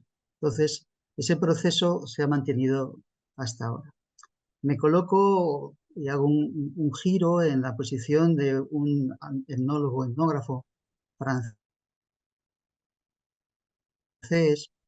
en 1950 y algo, que se llama Michel Lerid, cuando en un texto llamaba El etnógrafo frente al colonialismo, lo que él planteaba es que el trabajo que tenía que hacer la etnografía era enfrentarse a los propios sistemas metropolitanos. Lo que nosotros podríamos decir o debiéramos decir es desmontar o desvelar cómo son esos procesos de construcción de identidades de las metrópolis y los imperios que siguen manteniéndose en una continuidad histórica y que nos dificultan o impiden el reconocimiento de sujetos históricos de ciertos pueblos. Esto que estoy contando se da a la par del proceso del gobierno de España de Pedro Sánchez y el ministro Álvarez. Lleva en pocas semanas o prácticamente la misma semana a pelear por los derechos del derecho internacional en Ucrania frente a la vulneración de ese mismo derecho internacional en el caso del Sáhara Occidental, al reconocer que el plan de autonomía marroquí es el más serio, creíble y realista, ¿no? Entonces nos colocamos en lo que muchos analistas, algunos de los que estáis ahí, habéis planteado muchas veces, que tenemos un problema de realismo político. Lo que yo quiero plantear es que el realismo político es una construcción como el orientalismo, discursiva, que construye una imagen de la realidad y opera sobre ella, poniendo y quitando a los distintos agentes del mundo, los agentes del mundo, construyéndolos o no como sujetos históricos, colocándoles por encima o por debajo de la línea del ser, colocándoles como sujetos que tienen acceso a todos los derechos o para los cuales no tenemos que problematizar el no tener derechos. Y esto es lo que está pasando y ha pasado con el pueblo saharaui y el pueblo palestino. Entonces, me pregunto cómo podemos nosotros seguir la sugerencia de Edward Said cuando en su último libro planteaba una triple tarea que tenían los intelectuales o los académicos, ¿no? La primera tarea es construir historias alternativas, sencillas, en relación a los procesos que son construidos mediante relaciones de poder, la historia de los vencedores. ¿Cómo podemos construir otras historias? Y aquí hemos visto en estos días también algunos ejemplos como el Memberic Ahmed Omar en la reconstrucción de una historia propia de los saharauis sobre sus propios acontecimientos históricos. ¿Cómo podemos crear categorías que nos enfrenten a la situación, eligiendo otras maneras de plantearlo, ¿no? Por ejemplo, la crueldad que vemos en estos días en relación al conflicto palestino, o la crueldad que hemos visto tantas veces en relación a la ocupación marroquí, genera una pedagogía de la crueldad determinada. Y esa pedagogía de la crueldad inscribe sobre los cuerpos de la gente un mensaje. Ese mensaje va acompañado también de una pedagogía de la impunidad, porque toda esta crueldad, al final, no hay manera de operar sobre ella. Hay una impunidad, pero no es la impunidad la que ayuda a la crueldad, sino que la impunidad es la expresión misma de esta crueldad. Y traslada un mensaje de los territorios ocupados o del conflicto de Israel y la violencia israelí a el imperio que lo posibilita y lo permite. Lo que estamos impunes es frente a fuerzas mayores, que son las que hacen posible que Israel o que Marruecos sigan ocupando el territorio y nos impiden, inhabilitan producir otras maneras de pensar esto en los que nosotros lo podríamos calificar como proyectos de muerte. Y calificándolos de esta manera podríamos tener otras herramientas para enfrentarlo, como pueden ser las contrapedagogías de la crueldad. Y en ese sentido me baso en el trabajo de una antropóloga, Rita Laura Segata, que ha trabajado sobre todo con el tema del feminicidio sobre estas cuestiones. La contrapedagogía de la crueldad necesita una contrapedagogía del poder, que nos permita entender el poder de otra manera. Necesita una contrapedagogía que parte de las experiencias de las personas y de los colectivos que son violentados para convertir y crear otra historia. necesita una pedagogía muy importante sobre la supremacía blanca, una contrapedagogía que desmonte esta supremacía que está en la base de los procesos de racismo, del apartheid y el colonialismo. Y necesitamos, en fin, construir otras historias, ¿no? Voy terminando sobre la idea de que la nostalgia del imperio, que yo he tratado de mostrar en España porque es importante en relación al conflicto saharaui, la manera de tratar la identidad española para tratar de reescribir el problema saharaui con socios y articularlo con movimientos dentro de este proceso de reconstrucción de la identidad española. Esa nostalgia imperial es también una amnesia del imperio. Es la dificultad de reconocer en la Unión Europea o los países europeos su responsabilidad histórica sobre el colonialismo. Y esa imposibilidad, esa amnesia imperial nos impide avanzar sobre otros procesos en los cuales podríamos tener otras maneras de abordar personal y colectivamente procesos de articulación que nos crearan o nos permitieran crear otros caminos. Bueno, esto es lo que yo quería compartir aquí con más detalle. Sé que soy consciente de la provisionalidad de las cuestiones que he planteado, de la falta de concreción en alguna de las categorías, pero es una manera, digamos, de mover o remover el trabajo que tenemos que hacer aquí, que hacemos aquí. Quiero, por último, pues aprovechar este poco espacio que tengo para agradecer a algunas personas, en particular a Carmelo Ramírez, aquí presente, porque con una parte del financiamiento de la Liga Canaria de Educación hemos podido producir uno de los libros de la colección de antologías poéticas que os voy a presentar ahora, imagen, porque justamente lo recibí ayer, y es este libro de Bashir Ali, que completa una colección de libros que nosotros anunciamos hace algunos años, no sé si se ve. Sí, se ve. Y completa una colección de libros. Este es un libro que ha sido traducido por Bahía Wa, ¿no? Y tenemos aquí estos otros libros que yo he hablado de ellos en algunas ocasiones con algunas personas y que anunciamos la producción de esta colección de libros ya en una reunión que tuvimos aquí en el Centro de Estudios Africanos en la Universidad de Puerto ya hace unos años, ¿no? Completan a este cuarto libro que hemos sacado sobre Badi Mohamed Salem, ¿no? Que es el cuarto de la colección. Tenemos en proceso hasta 12, 13 de estos volúmenes que vamos sacando poco a poco y que son un ejemplo de un ejercicio de colaboración entre investigadoras saharauis, investigadores de universidades españolas, intelectuales saharauis, poetas, ancianos y ancianas, poetas jóvenes en la recreación de estos poemas al español, asociaciones de amigos de pueblo saharaui, universidades, mediante su participación y su contribución podemos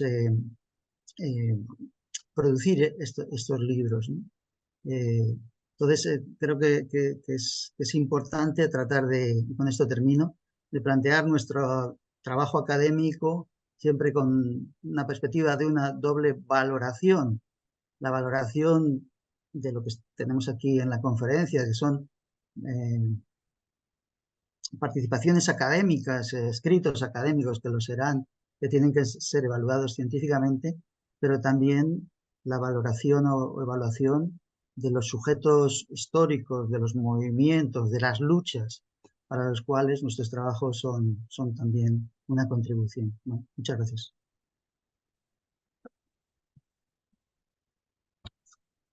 Muchísimas gracias, profesor Juan Carlos Femeno. Verdaderamente es una intervención muy importante.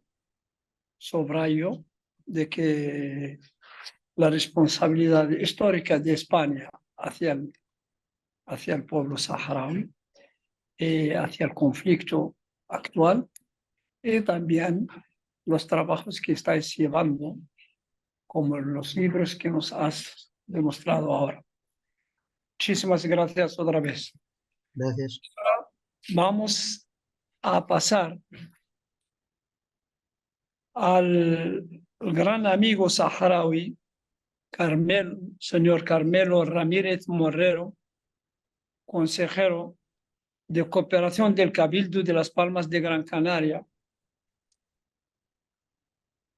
Le he conocido desde 1986, cuando fui acompañante a un grupo saharaui en vacaciones de paz, donde nos recibió en aquel tiempo en Santa Lucía.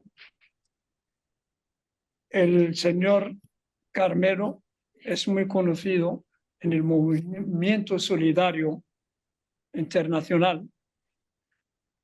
Trabaja y sigue trabajando y ayudando a nuestro pueblo. El tema será sobre el movimiento solidario con el Sáhara Occidental. Por favor, señor Carmelo, puedes empezar. Señor Carmen, antes de empezar, solo para decir, tienes 15 minutos para tu intervención. Gracias. Muy bien, buenas tardes a todas y a todos. Y en primer lugar, pues un agradecimiento a los organizadores de esta conferencia internacional, tanto a la Universidad de Oporto como a la Universidad de Tifariti. Yo creo que estos foros son fundamentales para ir analizando el conflicto del Sáhara, las perspectivas de futuro desde diferentes ópticas, ¿no? Y a saludar también a todos los intervinientes, en especial a Juan Carlos, que nos une una amistad de hace mucho tiempo, y a ver si a ti ya te llegó el libro, pero a mí no me ha llegado todavía. A ver si Esther, pues, como está en los campamentos, a ver si pronto dispondremos de ello. Yo les voy a hablar en nombre, digamos, como miembro, me han puesto en el programa como miembro o consejero del Cabildo de Gran Canaria. Es una institución pública, es como el gobierno de la isla de Gran Canaria, y yo soy el responsable del área de solidaridad internacional, pero al mismo tiempo les hablo como militante de la causa saharaui y miembro de la coordinadora en España y de la coordinación europea. Como el tema es hablar, ¿no?, sobre la estructura del movimiento solidario, antes de meterme con eso, hacer algunas consideraciones que muchos de ustedes seguramente ya conocen, pero que es bueno refrescarlas para determinar a qué tiene que responder las acciones del movimiento solidario, ¿no? Hay que recordar que el Sáhara Occidental fue una colonia española durante casi un siglo.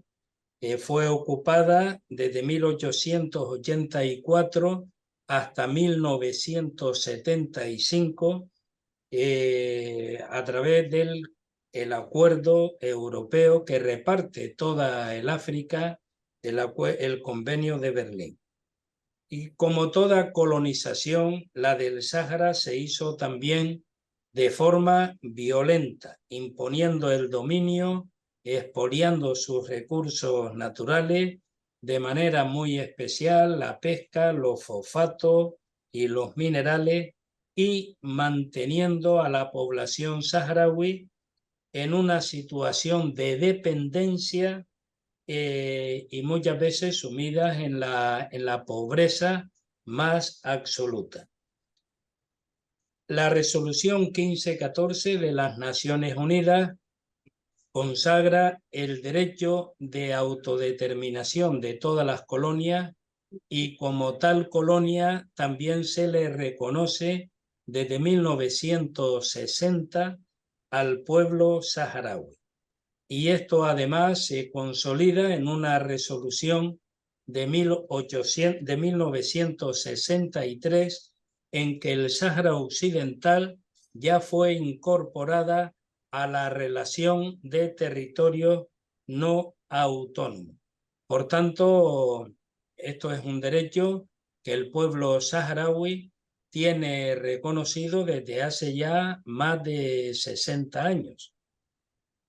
Saben ustedes que en el 73, como se ha expuesto en otra de las ponencias desarrolladas aquí, se crea el Frente Polisario que aglutina la voluntad del pueblo saharaui para el reconocimiento de esos derechos reconocidos en Naciones Unidas y luchar para alcanzar la independencia como pueblo.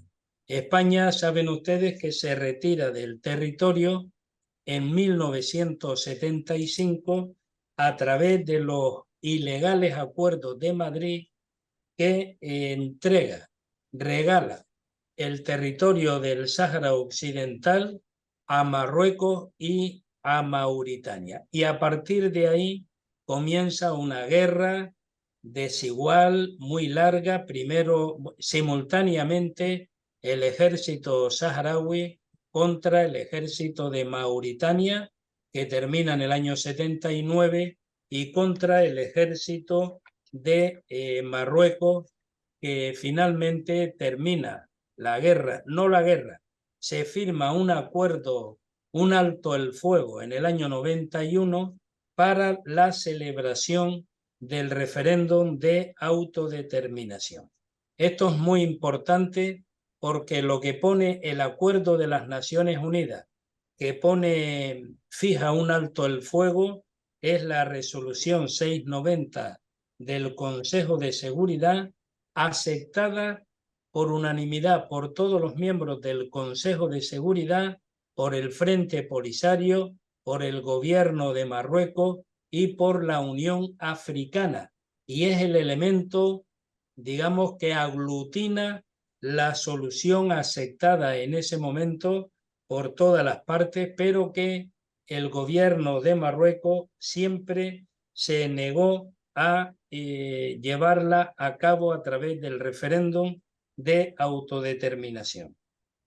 A partir de ese momento se empieza a estructurar un movimiento de solidaridad con la causa saharaui, que se aglutina en torno a una serie de objetivos, de planteamientos.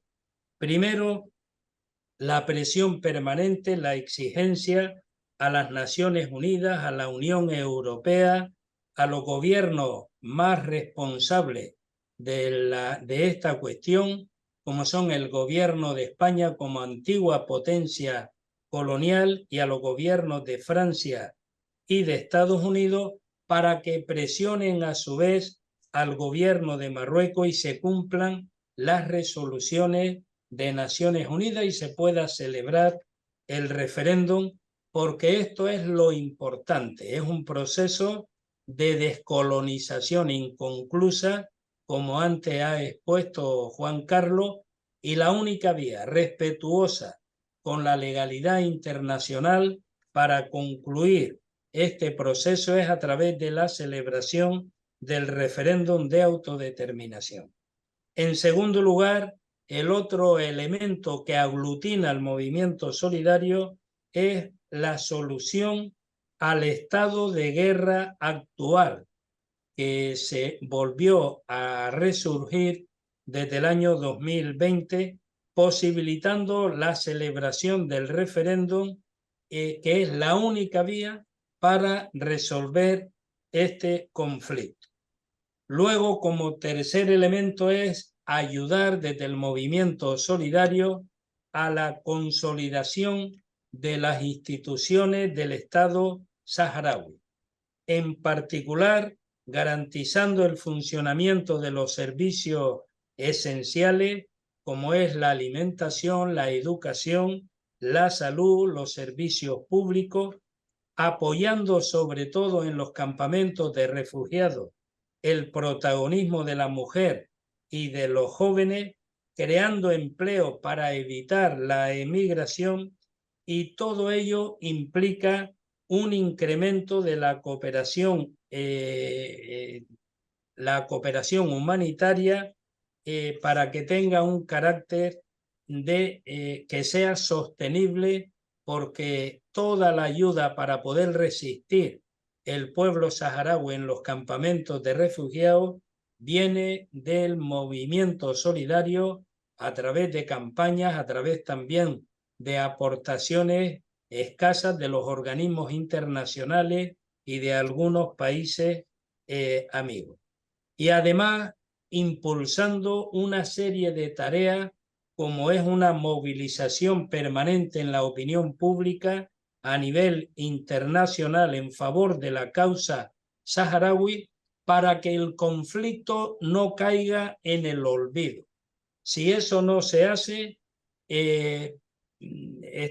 tendremos un enorme retroceso, presionando además al gobierno de Marruecos para el respeto de los derechos humanos en los territorios ocupados y pongan en libertad a los presos políticos saharauis defensores de los derechos humanos. Y además multiplicando las visitas de observadores internacionales, de organizaciones humanitarias, de organizaciones defensoras de los derechos humanos al Sáhara Occidental y no solo denunciando la violación de los derechos humanos en los territorios ocupados, sino exigiendo el cese del expolio de los recursos naturales en el Sáhara Occidental, que en estos momentos está pendiente de resolución de un recurso ante el Tribunal de Justicia de la Unión Europea, que ha declarado por sentencia del año 21 que el Sáhara Occidental no pertenece a la soberanía de Marruecos y que debe cesar Marruecos y la Unión Europea en el expolio de sus recursos naturales. Y para posibilitar todo este programa de trabajo hay que tener en cuenta que el movimiento solidario abarca muchas realidades. Hay organizaciones sociales, sobre todo comités de apoyo de solidaridad con la causa saharaui en muchos países, en muchas ciudades. Hay organizaciones locales, comunas, ayuntamientos que forman a su vez estructuras de coordinación. Hay en los parlamentos, en bastantes estados o regiones, hay grupos parlamentarios identificados y solidarios con la causa saharaui. Tenemos también una asociación internacional de juristas. Hay más de 80 países que reconocen a la RAS. Hay muchas universidades en muchos países del mundo que están con esta tarea estratégica para impulsar la educación en el pueblo saharaui, que es la coordinación de las diferentes universidades con la Universidad de Tifariti. En definitiva, partidos, sindicatos, intelectuales, familias que acogen cada año el programa de vacaciones en paz. Todo esto es una amalgama de realidades que configuran en el plano local, en el plano nacional y en el plano internacional un amplio movimiento de solidaridad que se coordina a través de una coordinación internacional que se reúne una vez al año, que es el EUCOP, el Encuentro Internacional de Apoyo a la Causa Saharaui, y que nos vamos a reunir próximamente en la ciudad de Toledo. El año pasado nos reunimos en Berlín, ahora toca en Toledo, en España, y ahí se hace un seguimiento, un análisis de cómo va la situación. Termino en medio minuto. Se hace un análisis y se programa las actividades a realizar durante todo el año para que luego cada comité nacional, cada comité local ya lo concrete teniendo en cuenta su propia realidad. En esencia, esto es un pequeño resumen de la estructura del movimiento solidario y de las tareas muy diversas que se hacen. Reiterar el agradecimiento a ustedes y sobre todo a los organizadores de la conferencia y prestar una vez más, mostrar la simpatía de que desde el campo de las universidades haya una tarea solidaria para impulsar la educación universitaria en los campamentos de refugiados a través de la Universidad de Tifariti. Muchas gracias.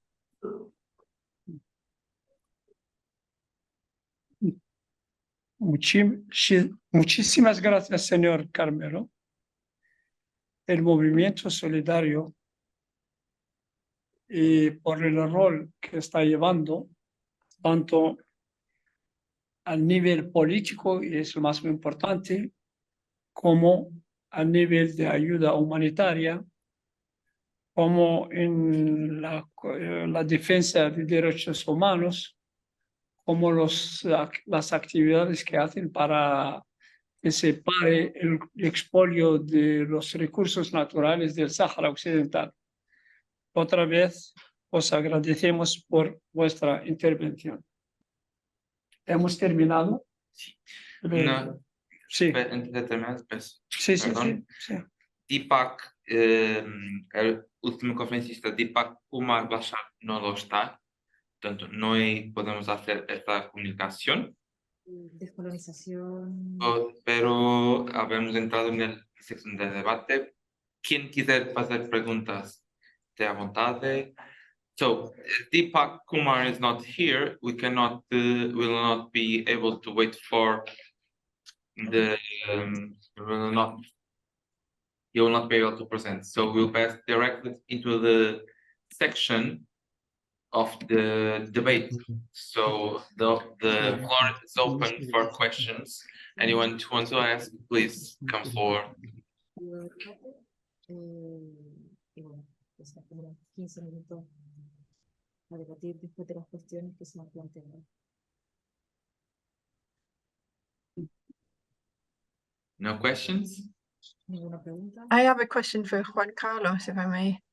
Sure, please.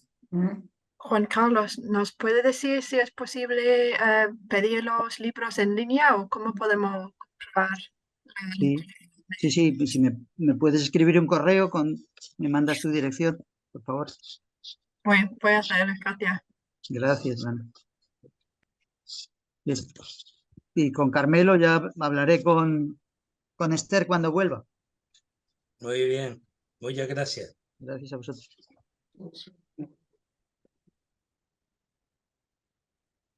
Más preguntas, cuestiones. Yo lo sé que es el último panel. I know that this is the last panel, so I know that we all tired.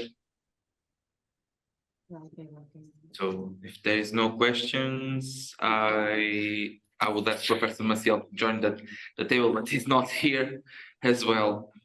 So we should be doing the balance of the conference, and the information is about the future publication. Que eu estou dizendo, eu ia chamar o professor Maciel do entrar en la mesa para hablar del futuro de las publicaciones, pero él ha tenido un teléfono importante y no pudo. So, fazemos una pausa por 5 minutos. Yo voy a preguntar si se puede juntar. Después fazemos el coffee break, después del balance final. Por favor, 5 minutos de pausa. So, as Professor Mansell is not here, we cannot go long because he has an important phone call that he has to attend. So we'll do a 5-minute break.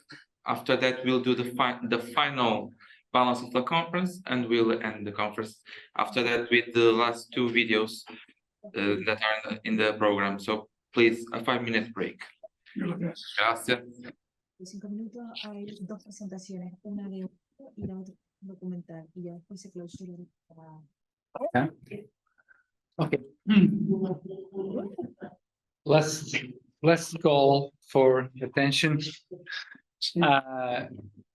The what is now in these final moments of our conference is as follows. Just some few words of balance about this conference, which I will make in English, and my colleague will translate into Spanish.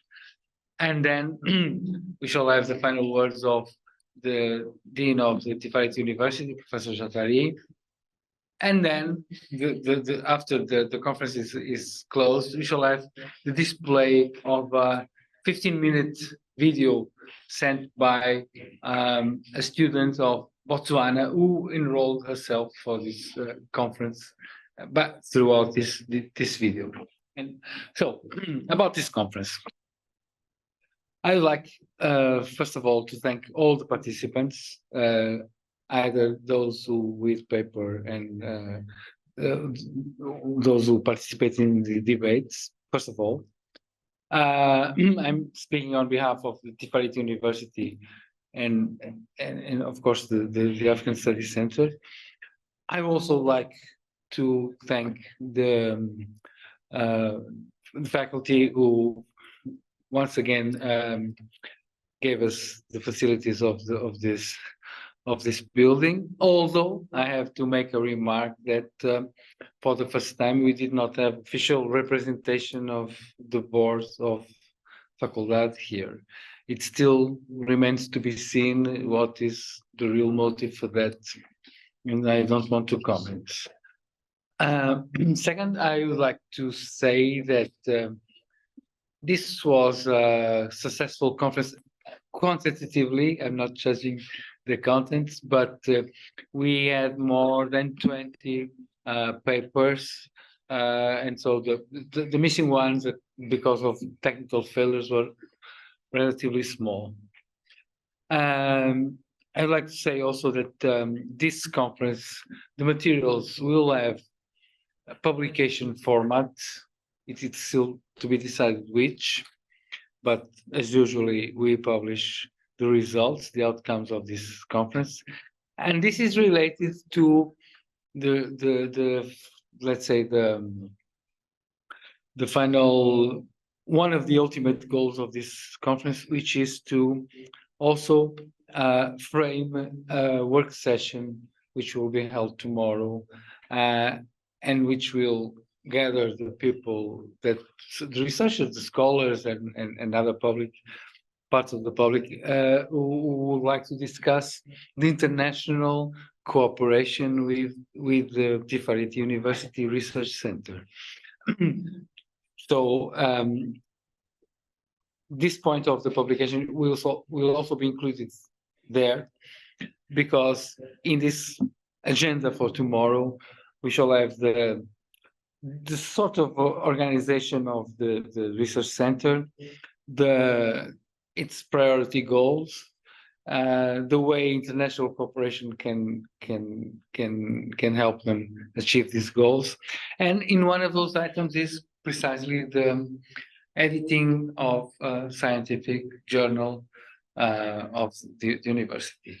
So I think we, and especially tomorrow after we have this meeting, if we achieve these results, I think the main goals of this initiative will be achieved.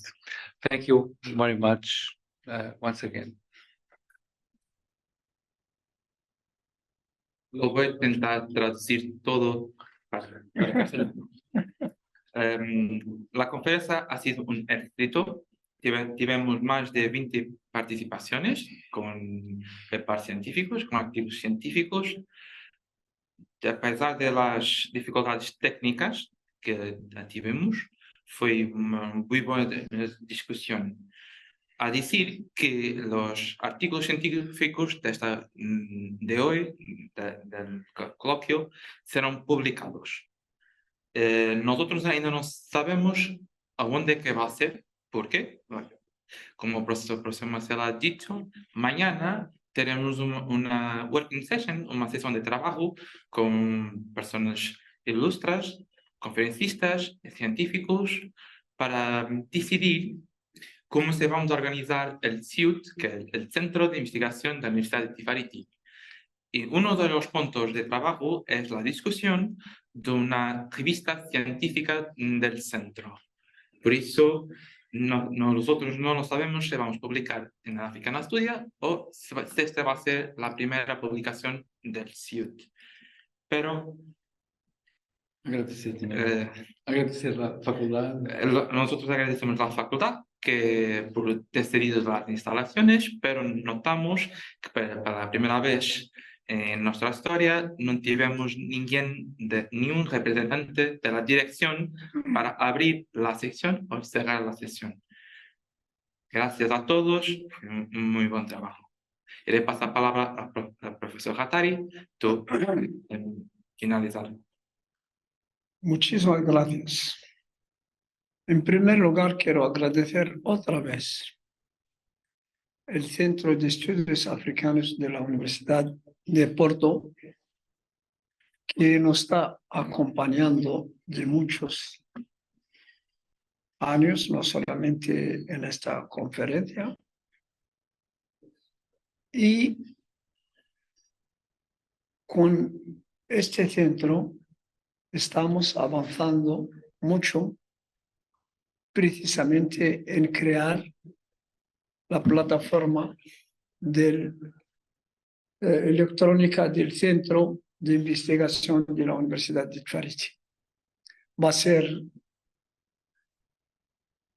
algo muy importante, no solamente para la Universidad de Tifariti, sino también para las instituciones del pueblo saharaui, porque el investigador tendrá los acontecimientos y las informaciones necesarias para poder investigar en general sobre la causa saharaui.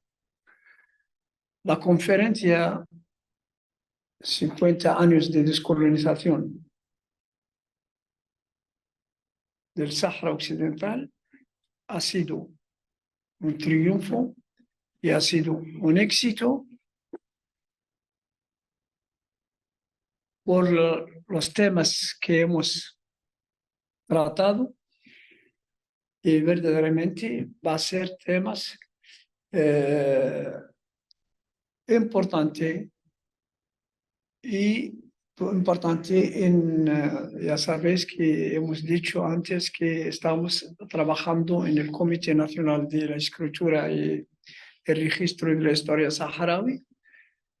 Va a ser un puente de tener algo en nuestra historia. Entonces, pretendemos también, como ha dicho el profesor Maciel, pretendemos que mañana vamos a discutir la forma de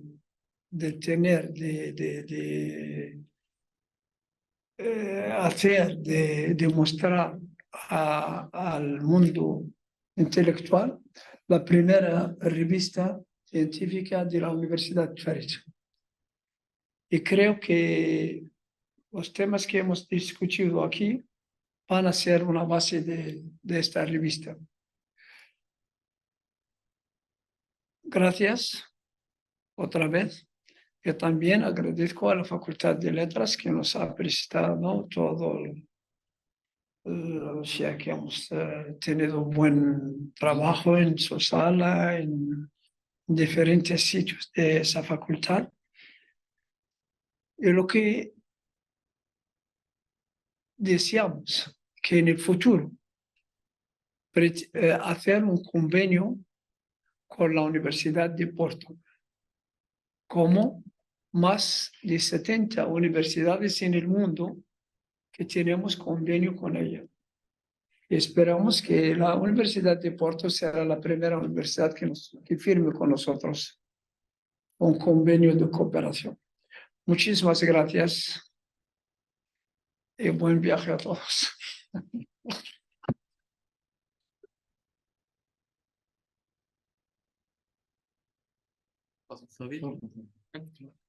En una última parte, vamos a pasar un vídeo de una Sí. Y una estudiante que nos ha enviado para hacer su presentación es de Botswana. The story of this video is like this. One of the colleagues who missed the participation, who is now ambassador was previously ambassador of the Sahara Republic in Botswana, Professor Melanin, encouraged a student to release a video about. I didn't watch the video, so I really don't know exactly what it contains. But I think it's a personal experience about how in Botswana this Western Sahara issue is handled. Fue un vídeo enviado por una estudiante del embajador de Sahara en Botswana, Melanin, que ha encorajado una estudiante a hablar un poco de su experiencia, cómo llegó a conocer el problema de Sahara. Tiene 15 minutos, 15 minutes, just to finish.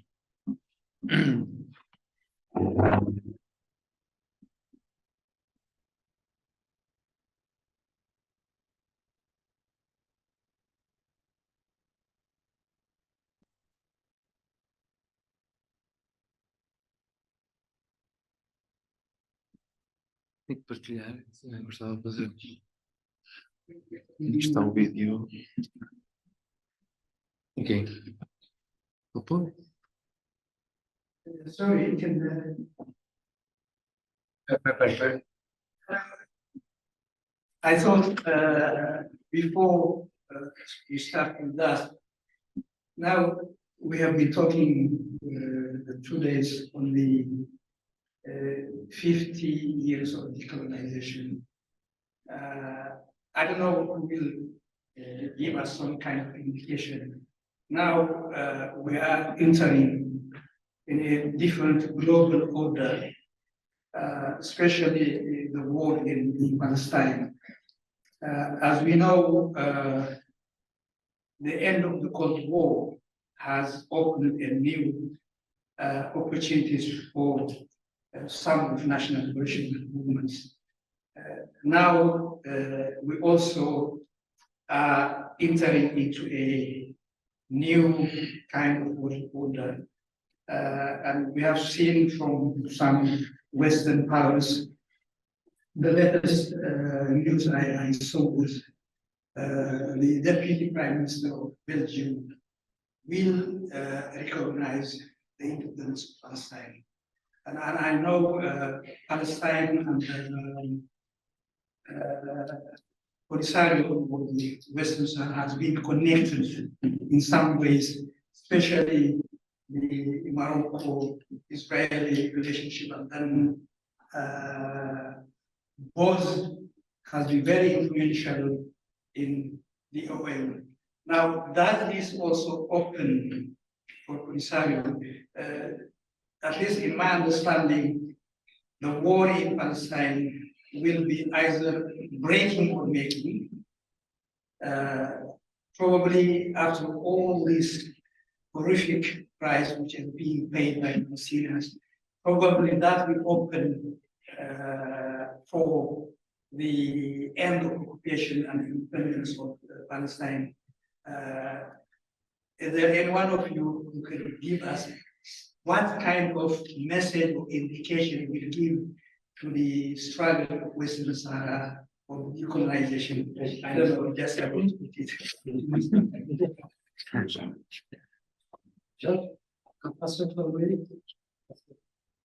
Traduzir. Ah. Traduzir. Ok. No, Professor Bektav. Spanish. Sí, profesor Bektav aludido ao momento especial que vivimos, que segundo él es un punto de viraje de la orden internacional que ha sido desencadenado por los acontecimientos de Palestina. Y él ha expresado su deseo que la evolución de Palestina pueda haber un efecto positivo también en la cuestión del Sahara. Very concise, abstract of what you said. May I? That's fine. We associate to that, of course. Hello, everyone. Also optimistic. And my name is Cynthia Tanda. I am from Botswana. I am a Bachelor of Media Studies graduate from the University of Botswana. I am an author as well as a She's journalist. a student of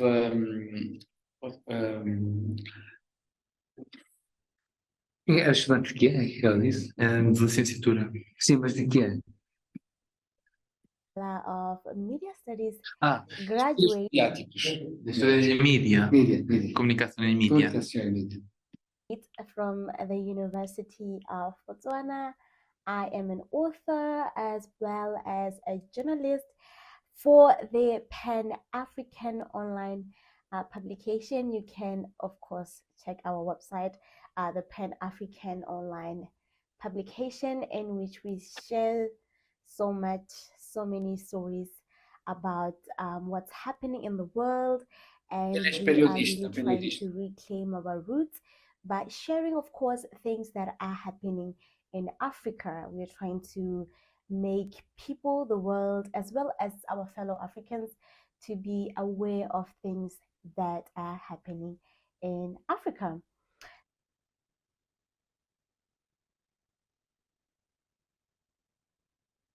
Está mostrando su periódico.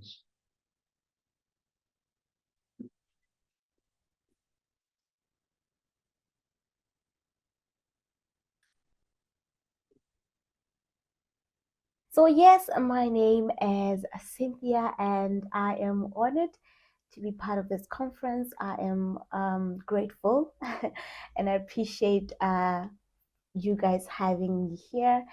And yes, so I'm going to be talking about the country Western Sahara, which has become my second home. I'm going to be talking about how I know about the country and the short story that I wrote that was influenced by the true events that are happening in the country.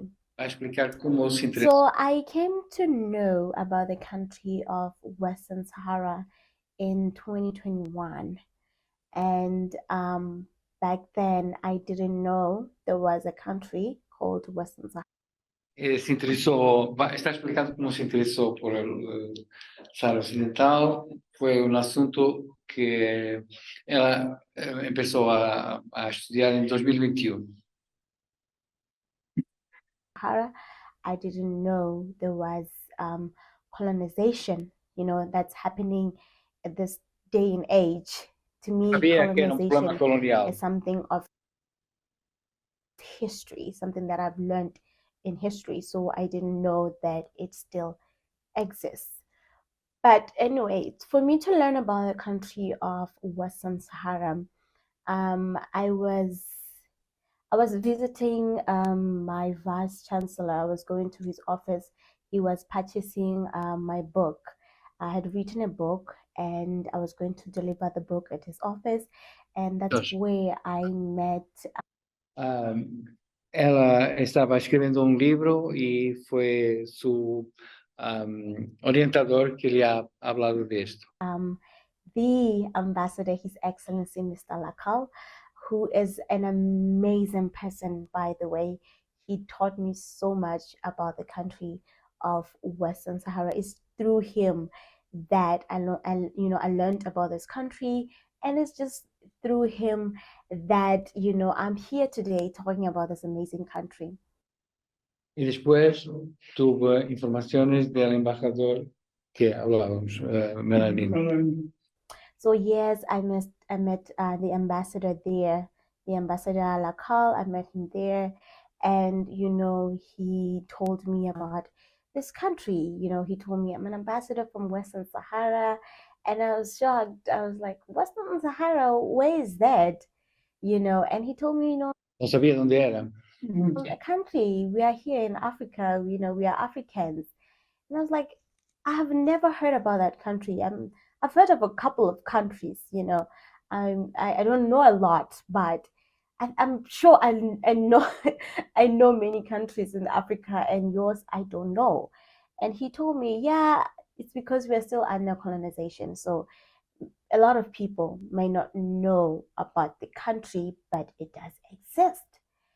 And it was that intrigued me because, like I said before, I didn't think colonization still exists. To me, it was something of the past. It was part of history.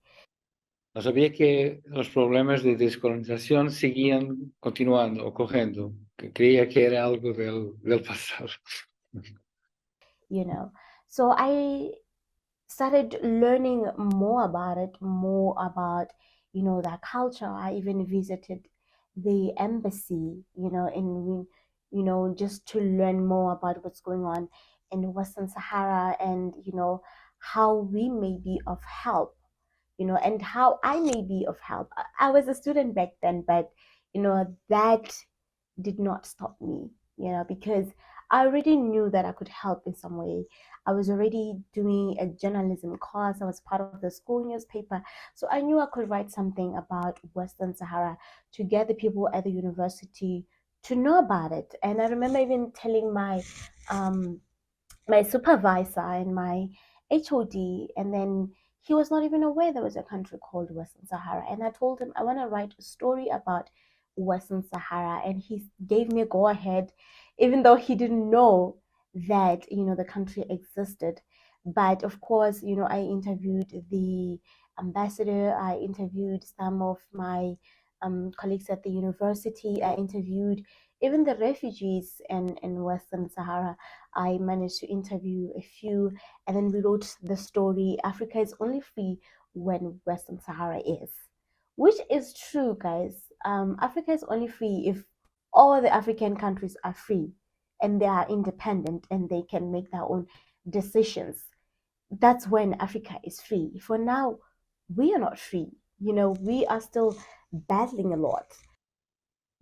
Entonces dice que para saber escribir algo sobre Western Sahara ha hecho muchas entrevistas, se dice así, con el embajador, con estudiantes colegas, con gente saharaui que está en Botsuana, y después dice que se apercebe que África, como todo, solo será libre si todas las áreas son libres.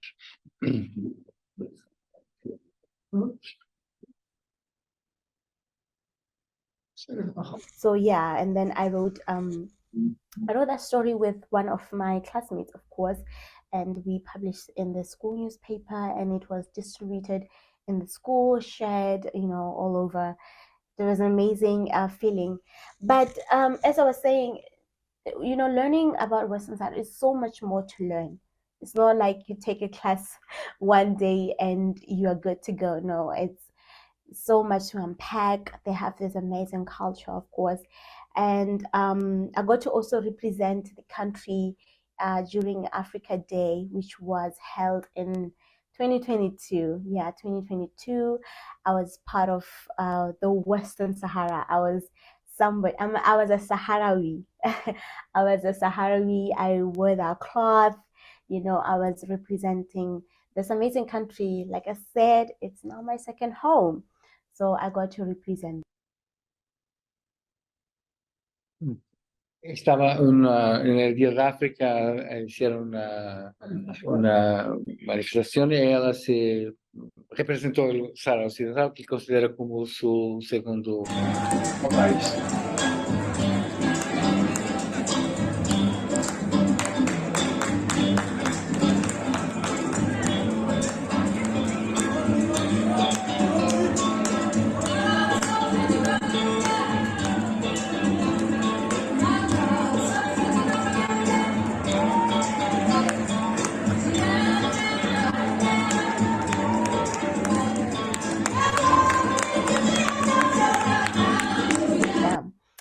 So now moving on to the short story that I wrote.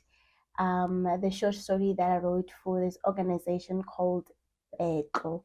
It's an NGO, and they publish articles, short stories rather. They publish short stories for Botswana.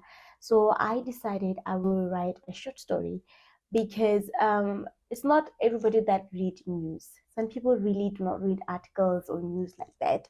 Some people prefer to read fiction and the likes. And I know, I'm an author. I already had a book, so I knew if I write a short story that references things that are happening, that has some truth in it, at least people can still learn about Western Sahara. People who don't read newspapers, people who don't follow news agencies in the internet, people who don't really read much of news can still learn more about Western Sahara through the short stories that I'm writing.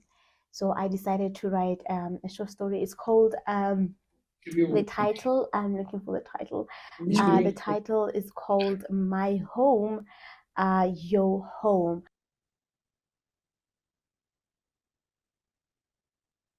Meaning that my home, which is Botswana, is your home to the people of Western Sahara, and people of Western Sahara, your home is my home. It's a story. The title just represents the togetherness and the unity of the people of Botswana and the people of Western Sahara. So the entire basis of the story, maybe let me just give you the storyline. So it's about a boy from Western Sahara who moves in Botswana. I decided to write from the perspective of somebody from Western Sahara because they know what's going on, just to try and relate it to a person who has been in Botswana all along. So yeah, I decided to write from that perspective. A boy from Western Sahara comes to Botswana. He sees how people live in Botswana. He sees the freedom in Botswana, the privileges that people have in Botswana, privileges that he does not have in his country. And he's trying to teach his classmates about his country and teach more, raise awareness about his country. And yeah, that's basically the short story, and how people from here, people from Botswana respond to this boy, respond to what he is telling them, to what he is informing them. So that's the entire basis of the story. And like I said, the story was of course influenced by true stories that are happening in Western Sahara. Everything that I wrote, probably the only thing that's fictional here are the names. Yes, the names and the fact that a boy moved from Western Sahara to Botswana. But other than that, the things that are there are of course real things that I learned that.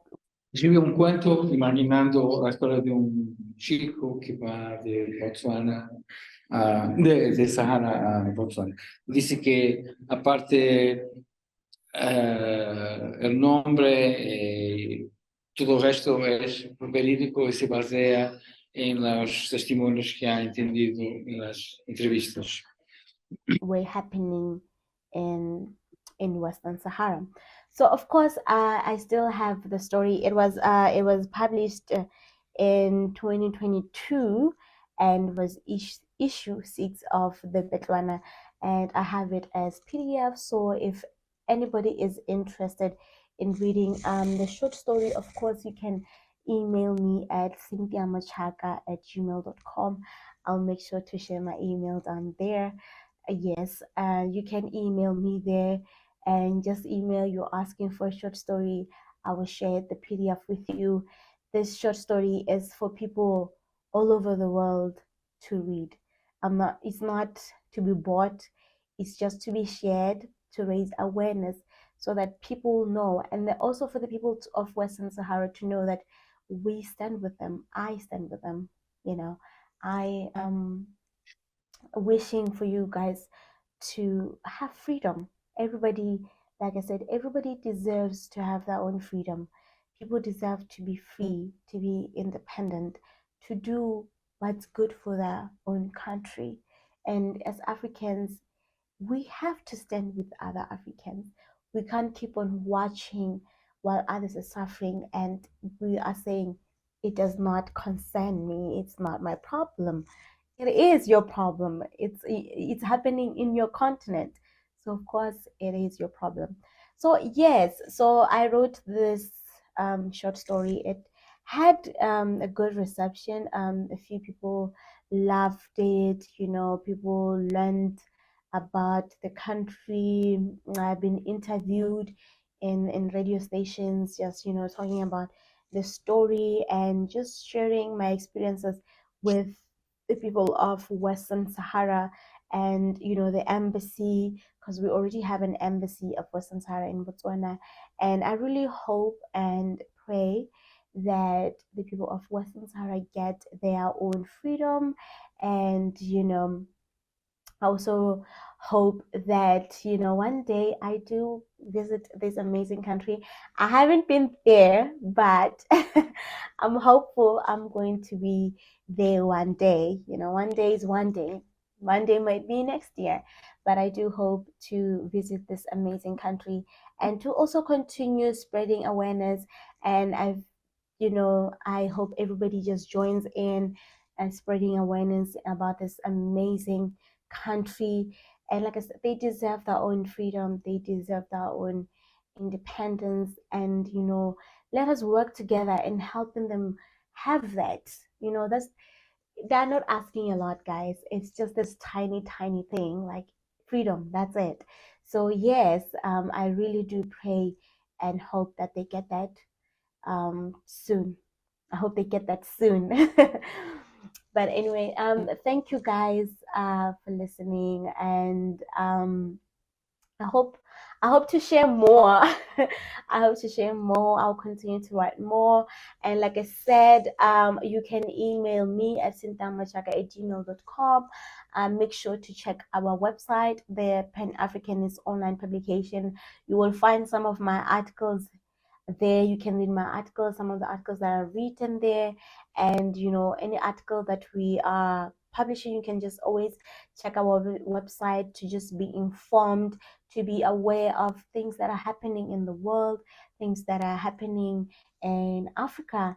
And you can also find me on Facebook, just Cynthia Tanda. Yes. I am there. Thank you so much, guys, for listening. I am enjoying learning as well from you guys. It means a lot to be part of this conference. It means a lot to be part of this journey. And you know what? Amandla, guys. Amandla away too. In South Africa, they say Amandla away too. Matla kya rona, meaning the power is ours. Thank you so much, guys.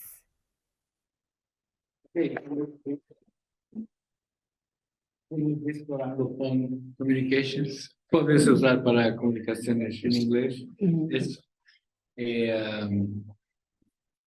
Bueno, dice que se puede escribir un mail y la historia la envía. Bueno, muchas gracias a todos. Este fue la contribución de Melanin que tuvimos en esta conferencia. So, last words, I promise. With this, we finish our works, our conference. Thank you all for participating, and have a nice evening. This is the end. Con eso terminamos la conferencia. Obrigado a todos. Vamos a tirar una fotografía de familia. Sí, los sobrevivientes. Los que están aquí, pero los que están online, muchas gracias por vuestro participo. Hablamos pronto. Gracias. Gracias. Gracias.